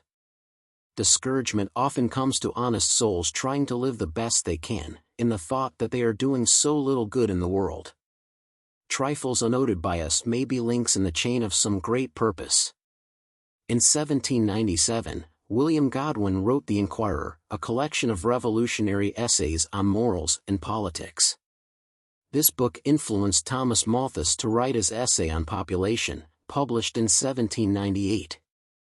Malthus' book suggested to Charles Darwin a point of view upon which he devoted many years of his life, resulting, in 1859, in the publication of The Origin of Species, the most influential book of the 19th century, a book that has revolutionized all science.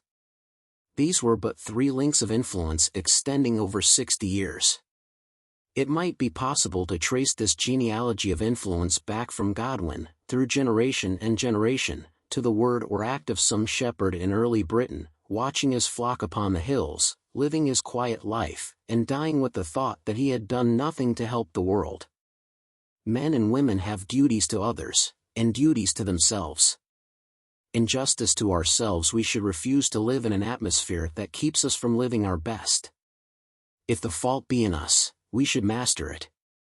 If it be the personal influence of others that, like a noxious vapor, kills our best impulses, we should remove from that influence, if we can possibly move without forsaking duties. If it be wrong to move, then we should take strong doses of moral quinine to counteract the malaria of influence. It is not what those around us do for us that counts, it is what they are to us. We carry our houseplants from one window to another to give them the proper heat, light, air and moisture. Should we not be at least as careful of ourselves? To make our influence felt, we must live our faith, we must practice what we believe. A magnet does not attract iron, as iron. It must first convert the iron into another magnet before it can attract it. It is useless for a parent to try to teach gentleness to her children when she herself is cross and irritable. The child who is told to be truthful and who hears a parent lie cleverly to escape some little social unpleasantness is not going to cling very zealously to truth. The parent's words say don't lie, the influence of the parent's life says do lie. No man can ever isolate himself to evade this constant power of influence, as no single corpuscle can rebel and escape from the general course of the blood. No individual is so insignificant as to be without influence. The changes in our varying moods are all recorded in the delicate barometers of the lives of others. We should ever let our influence filter through human love and sympathy. We should not be merely an influence, we should be an inspiration. By our very presence we should be a tower of strength to the hungering human souls around us. 13. The dignity of self-reliance. Self-confidence, without self-reliance, is as useless as a cooking recipe, without food. Self-confidence sees the possibilities of the individual, self-reliance realizes them. Self-confidence sees the angel in the unhewn block of marble, self-reliance carves it out for himself. The man who is self-reliant says ever, no one can realize my possibilities for me, but me, no one can make me good or evil but myself. He works out his own salvation, financially, socially, mentally, physically, and morally. Life is an individual problem that man must solve for himself. Nature accepts no vicarious sacrifice, no vicarious service.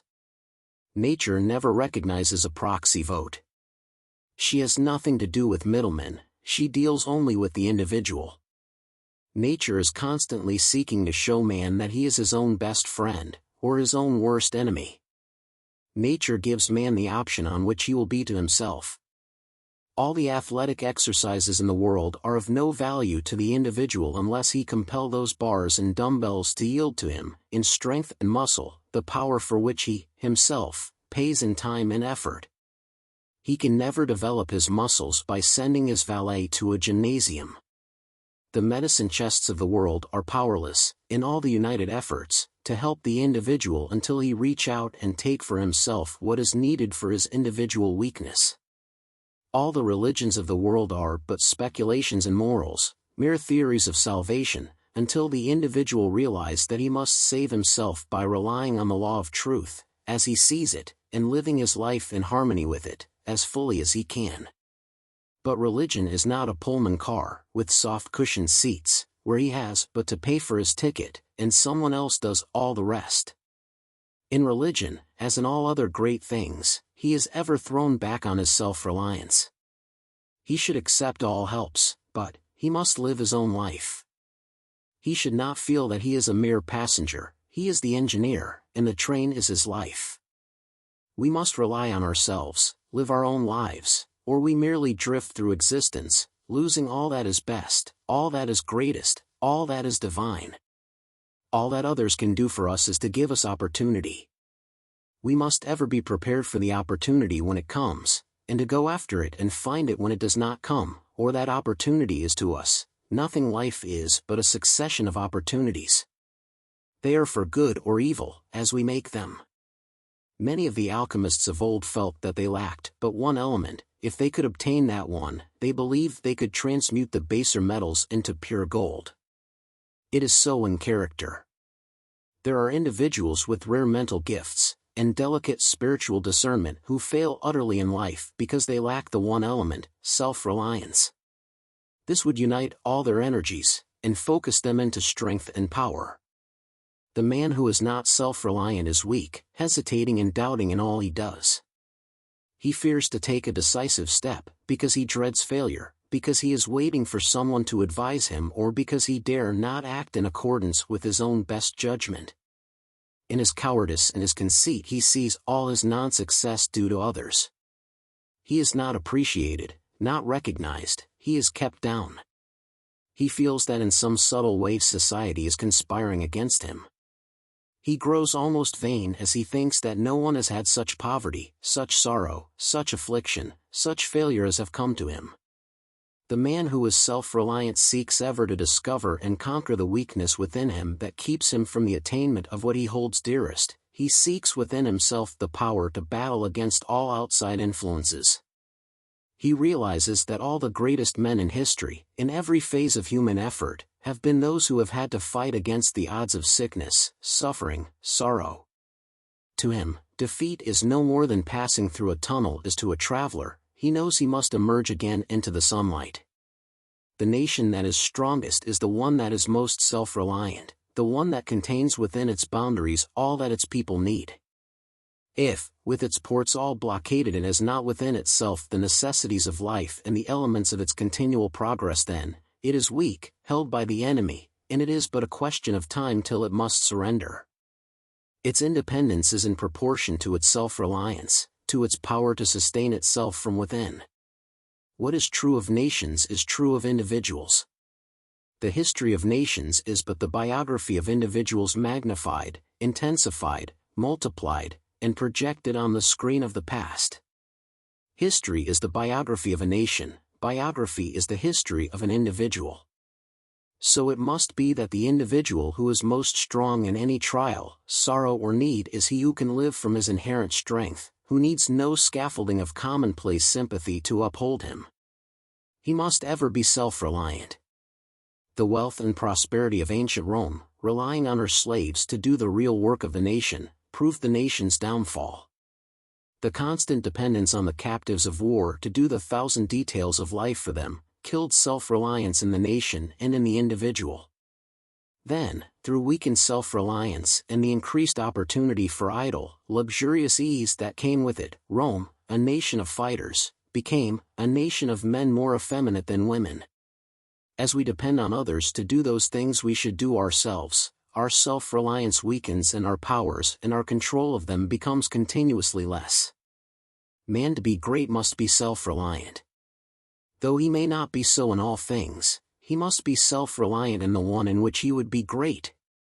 This self-reliance is not the self-sufficiency of conceit. It is daring to stand alone. Be an oak, not a vine. Be ready to give support, but do not crave it, do not be dependent on it. To develop your true self-reliance, you must see from the very beginning that life is a battle you must fight for yourself, you must be your own soldier. You cannot buy a substitute, you cannot win a reprieve, you can never be placed on the retired list. The retired list of life is death. The world is busy with its own cares, sorrows and joys, and pays little heed to you. There is but one great password to success: self-reliance. If you would learn to converse, put yourself into positions where you must speak. If you would conquer your morbidness, mingle with the bright people around you, no matter how difficult it may be. If you desire the power that someone else possesses, do not envy his strength, and dissipate your energy by weakly wishing his force were yours. Emulate the process by which it became his, depend on your self-reliance, pay the price for it, and equal power may be yours. The individual must look upon himself as an investment of untold possibilities if rightly developed, a mine whose resources can never be known but by going down into it and bringing out what is hidden. Man can develop his self-reliance by seeking constantly to surpass himself. We try too much to surpass others. If we seek ever to surpass ourselves, we are moving on a uniform line of progress that gives a harmonious unifying to our growth in all its parts. Daniel Morel, at one time president of the Cambria Rail Works, that employed 7,000 men and made a rail famed throughout the world, was asked the secret of the great success of the works. "We have no secret," he said, "but this: we always try to beat our last batch of rails. Competition is good, but it has its danger side. There is a tendency to sacrifice real worth to mere appearance, to have seeming rather than reality. But the true competition is the competition of the individual with himself, his present seeking to excel his past. This means real growth from within. Self-reliance develops it, and it develops self-reliance. Let the individual feel thus as to his own progress and possibilities, and he can almost create his life as he will. Let him never fall down in despair at dangers and sorrows at a distance. They may be harmless, like Bunyan's stone lions, when he nears them. The man who is self-reliant does not live in the shadow of someone else's greatness. He thinks for himself, depends on himself, and acts for himself. In throwing the individual thus back upon himself, it is not shutting his eyes to the stimulus and light and new life that come with the warm pressure of the hand, the kindly word and sincere expressions of true friendship.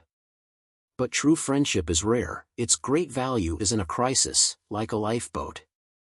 Many a boasted friend has proved a leaking, worthless lifeboat when the storm of adversity might make him useful. In these great crises of life, man is strong only as he is strong from within, and the more he depends on himself the stronger will he become, and the more able will he be to help others in the hour of their need. His very life will be a constant help and a strength to others, as he becomes to them a living lesson of the dignity of self-reliance. 14. Failure is a success. It ofttimes requires heroic courage to face fruitless effort, to take up the broken strands of a life work, to look bravely toward the future, and proceed undaunted on our way. But what, to our eyes, may seem hopeless failure is often but the dawning of a greater success. It may contain in its debris the foundation material of a mighty purpose, or the revelation of new and higher possibilities.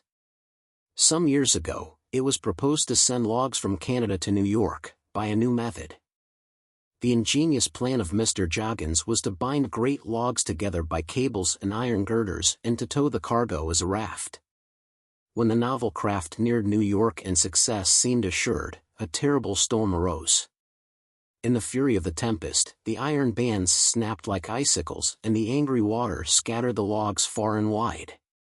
The chief of the hydrographic department at Washington heard of the failure of the experiment, and at once sent word to shipmasters the world over, urging them to watch carefully for these logs which he described, and to note the precise location of each in latitude and longitude and the time the observation was made.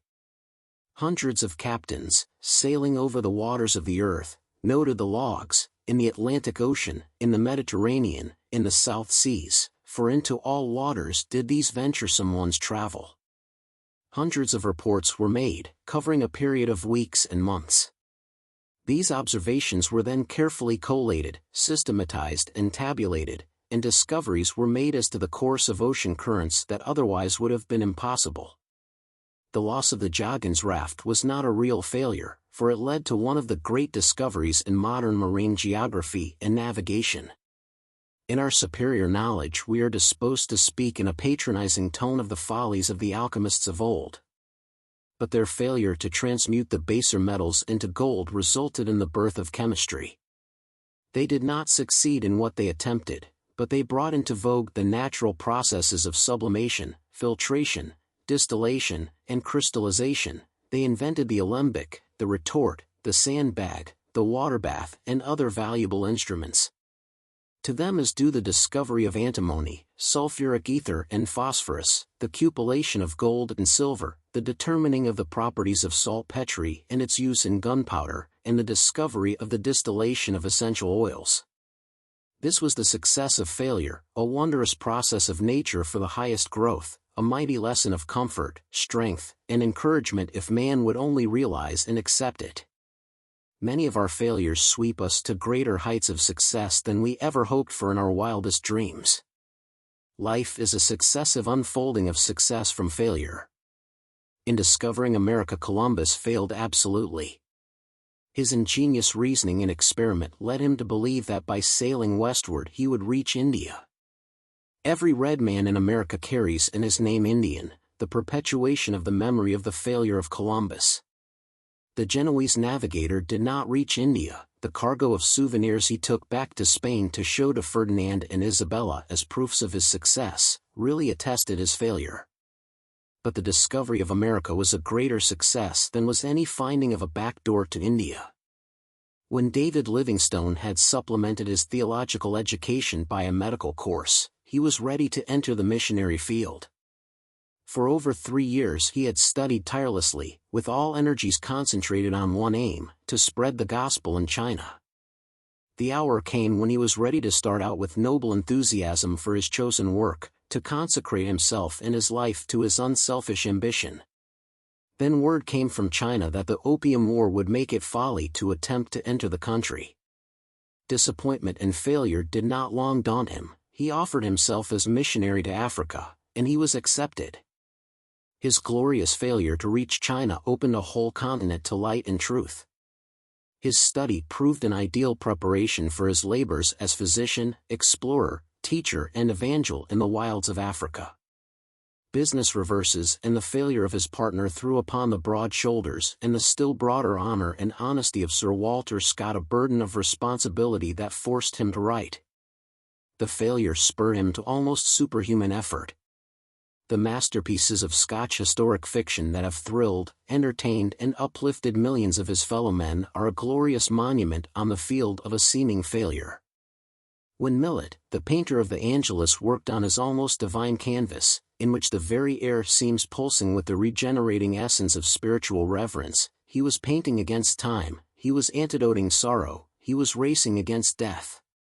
His brush strokes, put on in the early morning hours before going to his menial duties as a railway porter, in the dusk like that perpetuated on his canvas, meant strength, food and medicine for the dying wife he adored. The art failure that cast him into the depths of poverty unified with marvelous intensity all the finer elements of his nature. This rare spiritual unity, this purging of all the dross of triviality, as he passed through the furnace of poverty, trial, and sorrow, gave eloquence to his brush and enabled him to paint as never before, as no prosperity would have made possible. Failure is often the turning point, the pivot of circumstance that swings us to higher levels. It may not be financial success, it may not be fame, it may be new drafts of spiritual, moral or mental inspiration that will change us for all the later years of our life. Life is not really what comes to us, but what we get from it. Whether man has had wealth or poverty, failure or success, counts for little when it is past. There is but one question for him to answer, to face boldly and honestly as an individual alone with his conscience and his destiny. How will I let that poverty or wealth affect me? If that trial or deprivation has left me better, truer, nobler, then poverty has been riches, failure has been a success. If wealth has come to me and has made me vain, arrogant, contemptuous, uncharitable, cynical, closing from me all the tenderness of life, all the channels of higher development, of possible good to my fellow man, making me the mere custodian of a money bag, then wealth has lied to me. It has been failure, not success, it has not been riches, it has been dark, treacherous poverty that stole from me even myself. All things become for us then what we take from them. Failure is one of God's educators. It is experience leading man to higher things. It is the revelation of a way, a path hitherto unknown to us. The best men in the world, those who have made the greatest real successes, look back with serene happiness on their failures. The turning of the face of time shows all things in a wondrously illuminated and satisfying perspective. Many a man is thankful today that some petty success for which he once struggled, melted into thin air as his hand sought to clutch it. Failure is often the rock-bottom foundation of real success. If man, in a few instances of his life, can say, "Those failures were the best things in the world that could have happened to me," should he not face new failures with undaunted courage and trust that the miraculous ministry of nature may transform these new stumbling blocks into new stepping stones? Our highest hopes are often destroyed to prepare us for better things. The failure of the caterpillar is the birth of the butterfly, the passing of the bud is the becoming of the rose, the death or destruction of the seed is the prelude to its resurrection as wheat. It is at night, in the darkest hours, those preceding dawn, that plants grow best, that they most increase in size. May this not be one of nature's gentle showings to man of the times when he grows best, of the darkness of failure that is evolving into the sunlight of success. Let us fear only the failure of not living the right as we see it, leaving the results to the guardianship of the infinite. If we think of any supreme moment of our lives, any great success, anyone who is dear to us, and then consider how we reached that moment, that success, that friend, we will be surprised and strengthened by the revelation. As we trace each one back, step by step, through the genealogy of circumstances, we will see how logical has been the course of our joy and success from sorrow and failure, and that what gives us most happiness today is inextricably connected with what once caused us sorrow. Many of the rivers of our greatest prosperity and growth have had their source and their trickling increase into volume among the dark, gloomy recesses of our failure. There is no honest and true work, carried along with constant and sincere purpose, that ever really fails. If it sometimes seemed to be wasted effort, it will prove to us a new lesson of how to walk. The secret of our failures will prove to us the inspiration of possible successes. Man living with the highest aims, ever as best he can, in continuous harmony with them, is a success, no matter what statistics of failure a nearsighted and half-blind world of critics and commentators may lay at his door. High ideals, noble efforts will make seeming failures but trifles. They need not dishearten us, they should prove sources of new strength. The rocky way may prove safer than the slippery path of smoothness. Birds cannot fly best with the wind but against it, ships do not progress in calm when the sails flap idly against the unstrained masts. The alchemy of nature, superior to that of the Paracelsians, constantly transmutes the baser metals of failure into the later pure gold of higher success, if the mind of the worker be kept true, constant, and untiring in the service, and he have that sublime courage that defies fate to its worst while he does his best. 15. Doing our best at all times. Life is a wondrously complex problem for the individual, until, some day, in a moment of illumination, he awakens to the great realization that he can make it simple, never quite simple, but always simpler. There are 1,000 mysteries of right and wrong that have baffled the wise men of the ages. There are depths in the great fundamental question of the human race that no plummet of philosophy has ever sounded.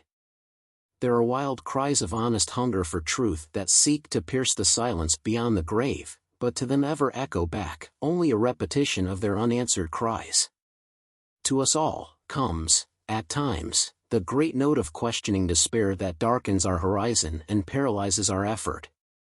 If there really be a God, if eternal justice really rule the world, we say, why should life be as it is? Why do some men starve while others feast? Why does virtue often languish in the shadow while vice triumphs in the sunshine? Why does failure so often dog the footsteps of honest effort, while the success that comes from trickery and dishonor is greeted with the world's applause? How is it that the loving father of one family is taken by death, while the worthless encumbrance of another is spared? Why is there so much unnecessary pain, sorrowing and suffering in the world? Why, indeed, should there be any? Neither philosophy nor religion can give any final satisfactory answer that is capable of logical demonstration, of absolute proof.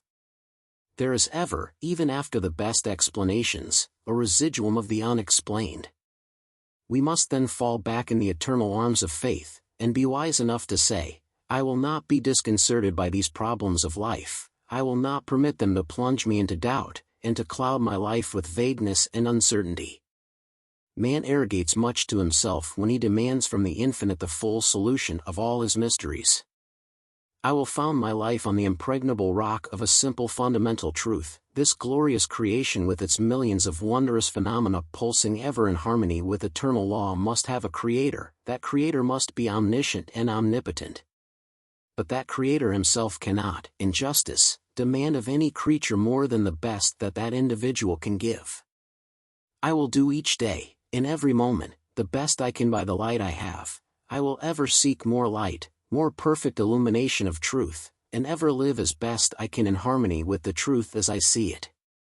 If failure come, I will meet it bravely. If my pathway then lie in the shadow of trial, sorrow and suffering, I shall have the restful peace and the calm strength of one who has done his best, who can look back upon the past with no pang of regret, and who has heroic courage in facing the results, whatever they be, knowing that he could not make them different.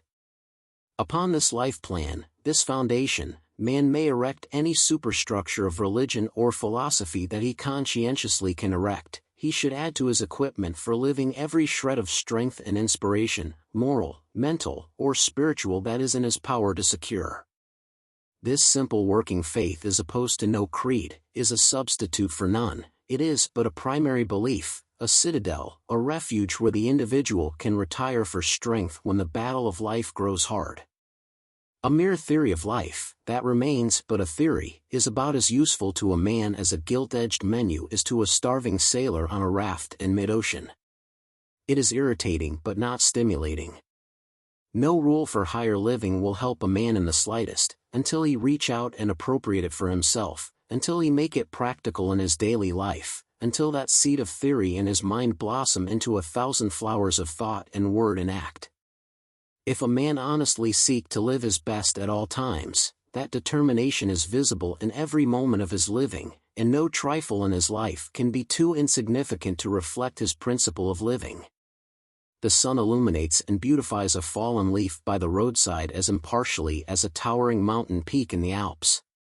Every drop of water in the ocean is an epitome of the chemistry of the whole ocean. Every drop is subject to precisely the same laws as dominate the united infinity of billions of drops that make that miracle of nature men call the sea. No matter how humble the calling of the individual, how uninteresting and dull the round of his duties, he should do his best. He should dignify what he is doing by the mind he puts into it. He should vitalize what little he has of power or energy or ability or opportunity, in order to prepare himself to be equal to higher privileges when they come. This will never lead man to that weak content that is satisfied with whatever falls to his lot. It will rather fill his mind with that divine discontent that cheerfully accepts the best, merely as a temporary substitute for something better. The man who is seeking ever to do his best is the man who is keen, active, wide awake, and aggressive. He is ever watchful of himself in trifles. His standard is not what will the world say, but is it worthy of me? Edwin Booth, one of the greatest actors on the American stage, would never permit himself to assume an ungraceful attitude, even in his hours of privacy. In this simple thing, he ever lived his best. On the stage every move was one of unconscious grace. Those of his company who were conscious of their motions were the awkward ones, who were seeking in public to undo or to conceal the carelessness of the gestures and motions of their private life. The man who is slipshod and thoughtless in his daily speech, whose vocabulary is a collection of anemic commonplaces, whose repetitions of phrases and extravagance of interjections act but as feeble disguises to his lack of ideas, will never be brilliant on an occasion when he longs to outshine the stars. Living at one's best is constant preparation for instant use. It can never make one overprecise, self-conscious, affected, or priggish. Education, in its highest sense, is conscious training of mind or body to act unconsciously. It is conscious formation of mental habits, not mere acquisition of information. One of the many ways in which the individual unwisely eclipses himself is in his worship of the fetish of luck. He feels that all others are lucky, and that whatever he attempts, fails. He does not realize the untiring energy, the unremitting concentration, the heroic courage, the sublime patience that is the secret of some men's success. Their luck was that they had prepared themselves to be equal to their opportunity when it came and were awake to recognize it and receive it. His own opportunity came and departed unnoted. It could not waken him from his dreams of some untold wealth that would fall into his lap. So he grows discouraged and envies those whom he should emulate, and he bandages his arms and chloroforms his energies, and performs his duties in a perfunctory way, or he passes through life, just ever sampling lines of activity. The honest, faithful struggler should always realize that failure is but an episode in a true man's life, never the whole story. It is never easy to meet, and no philosophy can make it so, but the steadfast courage to master conditions, instead of complaining of them, will help him on his way. It will ever enable him to get the best out of what he has. He never knows the long series of vanquished failures that give solidity to someone else's success. He does not realize the price that some rich man, the innocent football of political malcontents and demagogues, has heroically paid for wealth and position. The man who has a pessimist's doubt of all things, who demands a certified guarantee of his future, who ever fears his work will not be recognized or appreciated, or that after all, it is really not worthwhile, will never live his best. He is dulling his capacity for real progress by his hypnotic course of excuses for inactivity, instead of a strong tonic of reasons for action. One of the most weakening elements in the individual makeup is the surrender to the oncoming of years. Man's self-confidence dims and dies in the fear of age. This new thought, he says of some suggestion tending to higher development, is good. It is what we need. I am glad to have it for my children. I would have been happy to have had some such help when I was at school, but it is too late for me. I am a man advanced in years. This is but blind closing of life to wondrous possibilities. The knell of lost opportunity is never tolled in this life. It is never too late to recognize truth and to live by it. It requires only greater effort, closer attention, deeper consecration, but the impossible does not exist for the man who is self-confident and is willing to pay the price in time and struggle for his success or development.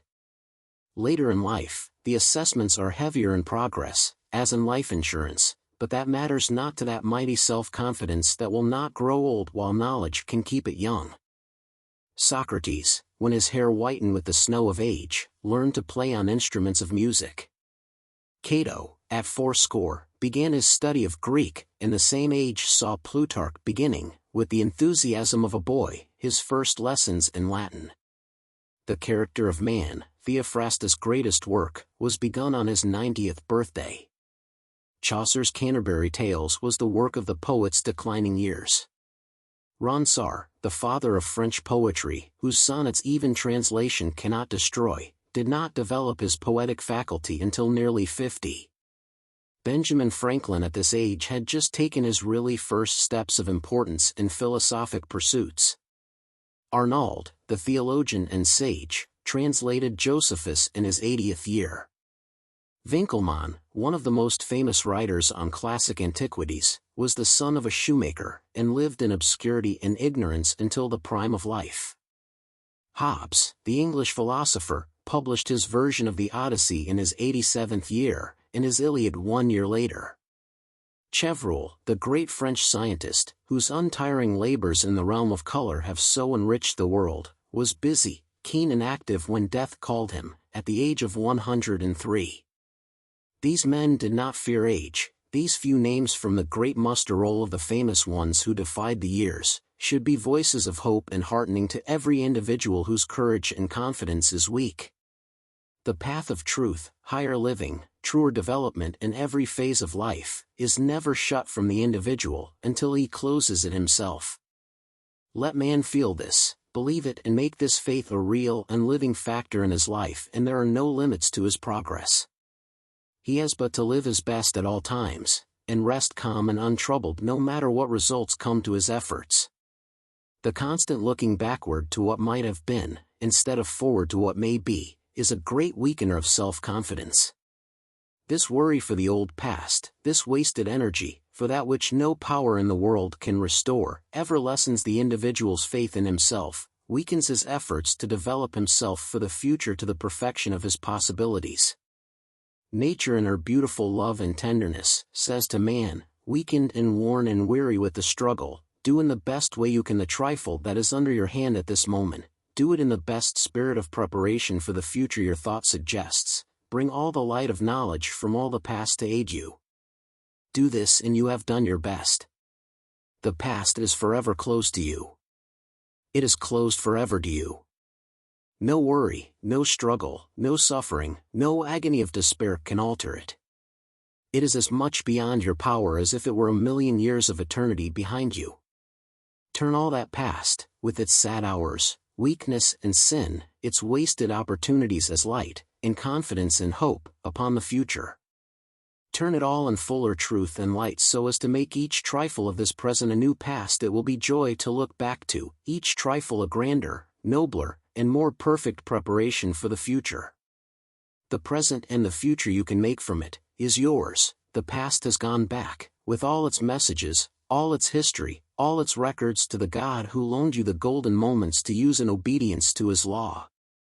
16. The Royal Road to Happiness. During my whole life I have not had 24 hours of happiness.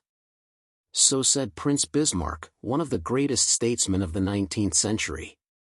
83 years of wealth, fame, honors, power, influence, prosperity and triumph, years when he held an empire in his fingers, but not one day of happiness. Happiness is the greatest paradox in nature. It can grow in any soil, live under any conditions. It defies environment. It comes from within, it is the revelation of the depths of the inner life as light and heat proclaim the sun from which they radiate. Happiness consists not of having, but of being, not of possessing, but of enjoying. It is the warm glow of a heart at peace with itself. A martyr at the stake may have happiness that a king on his throne might envy. Man is the creator of his own happiness, it is the aroma of a life lived in harmony with high ideals. For what a man has, he may be dependent on others, what he is, rests with him alone. What he obtains in life is but acquisition, what he attains, is growth. Happiness is the soul's joy in the possession of the intangible. Absolute, perfect, continuous happiness in life, is impossible for the human. It would mean the consummation of attainments, the individual consciousness of a perfectly fulfilled destiny. Happiness is paradoxic because it may coexist with trial, sorrow and poverty. It is the gladness of the heart rising superior to all conditions. Happiness has a number of understudies: gratification, satisfaction, content and pleasure, clever imitators that simulate its appearance rather than emulate its method. Gratification is a harmony between our desires and our possessions. It is ever incomplete, it is the thankful acceptance of part. It is a mental pleasure in the quality of what one receives, an unsatisfiedness as to the quantity. It may be an element in happiness, but, in itself, it is not happiness. Satisfaction is perfect identity of our desires and our possessions. It exists only so long as this perfect union and unity can be preserved. But every realized ideal gives birth to new ideals, every step in advance reveals large domains of the unattained, every feeding stimulates new appetites, then the desires and possessions are no longer identical, no longer equal, new cravings call forth new activities, the equipoise is destroyed, and dissatisfaction re-enters. Man might possess everything tangible in the world and yet not be happy, for happiness is the satisfying of the soul, not of the mind or the body. Dissatisfaction, in its highest sense, is the keynote of all advance, the evidence of new aspirations, the guarantee of the progressive revelation of new possibilities. Content is a greatly overrated virtue. It is a kind of diluted despair, it is the feeling with which we continue to accept substitutes, without striving for the realities. Content makes the trained individual swallow vinegar and try to smack his lips as if it were wine.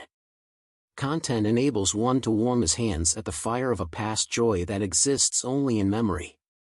Content is a mental and moral chloroform that deadens the activities of the individual to rise to higher planes of life and growth. Man should never be contented with anything less than the best efforts of his nature can possibly secure for him. Content makes the world more comfortable for the individual, but it is the death knell of progress.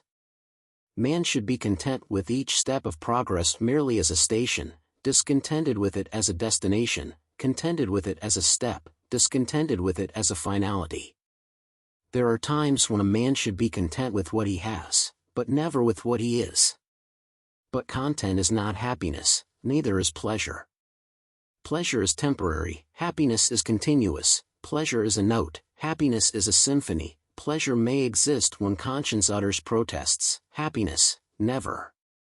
Pleasure may have its dregs and its lees, but none can be found in the cup of happiness. Man is the only animal that can be really happy. To the rest of the creation belong only weak imitations of the understudies. Happiness represents a peaceful attunement of a life with a standard of living. It can never be made by the individual, by himself, for himself. It is one of the incidental byproducts of an unselfish life. No man can make his own happiness the one object of his life and attain it, any more than he can jump on the far end of his shadow. If you would hit the bullseye of happiness on the target of life, aim above it.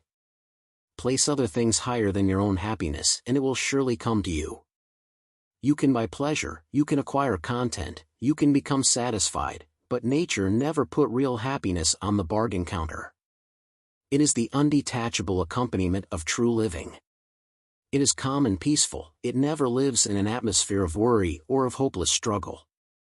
The basis of happiness is the love of something outside self.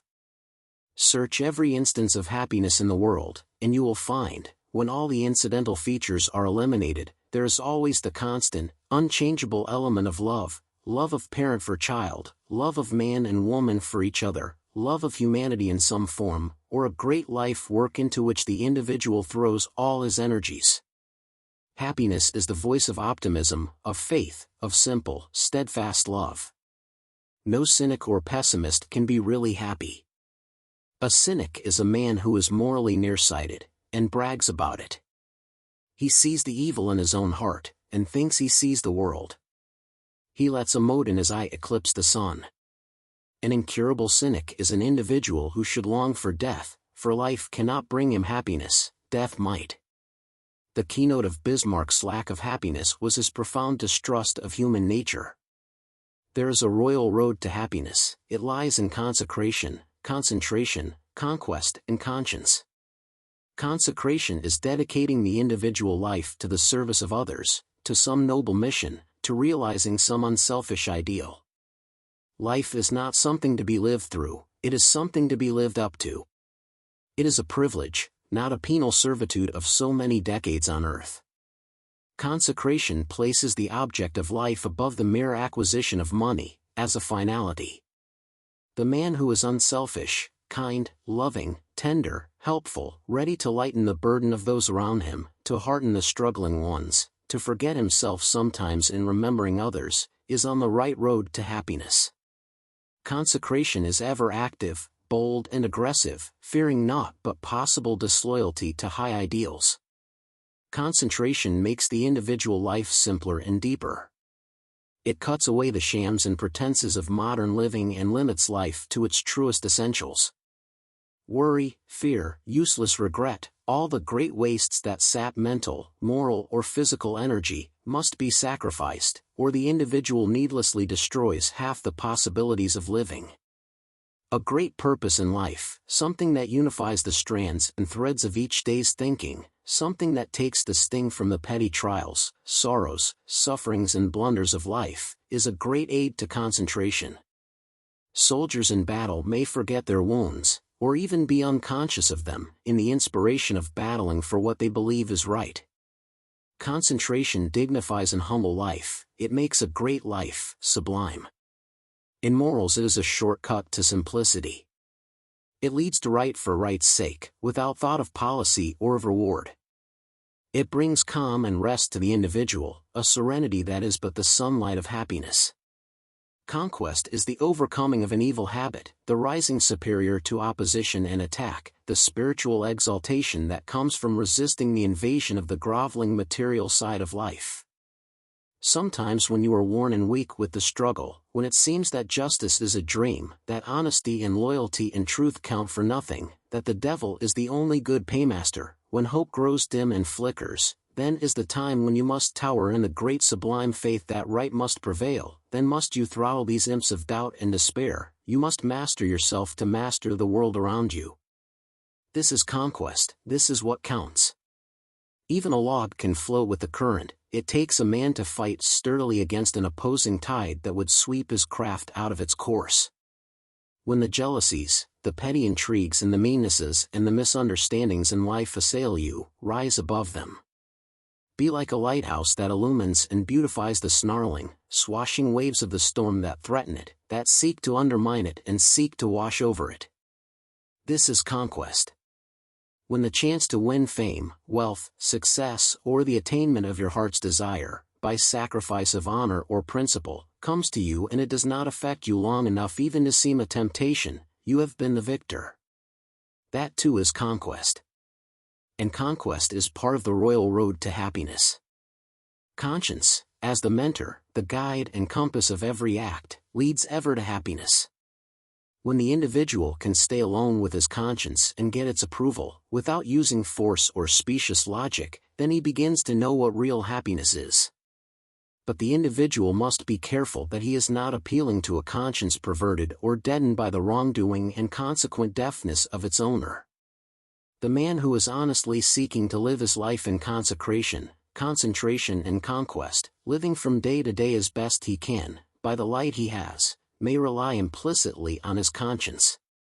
He can shut his ears to what the world says and find in the approval of his own conscience the highest earthly tribune, the voice of the infinite communing with the individual. Unhappiness is the hunger to get, happiness is the hunger to give. True happiness must ever have the tinge of sorrow outlived, the sense of pain softened by the mellowing years, the chastening of loss that in the wondrous mystery of time transmutes our suffering into love and sympathy with others. If the individual should set out for a single day to give happiness, to make life happier, brighter and sweeter, not for himself, but for others, he would find a wondrous revelation of what happiness really is. The greatest of the world's heroes could not by any series of acts of heroism do as much real good as any individual living his whole life in seeking, from day to day, to make others happy.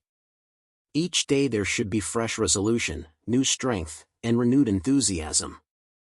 Just for today might be the daily motto of thousands of societies through the country, composed of members bound together to make the world better through constant simple acts of kindness, constant deeds of sweetness and love.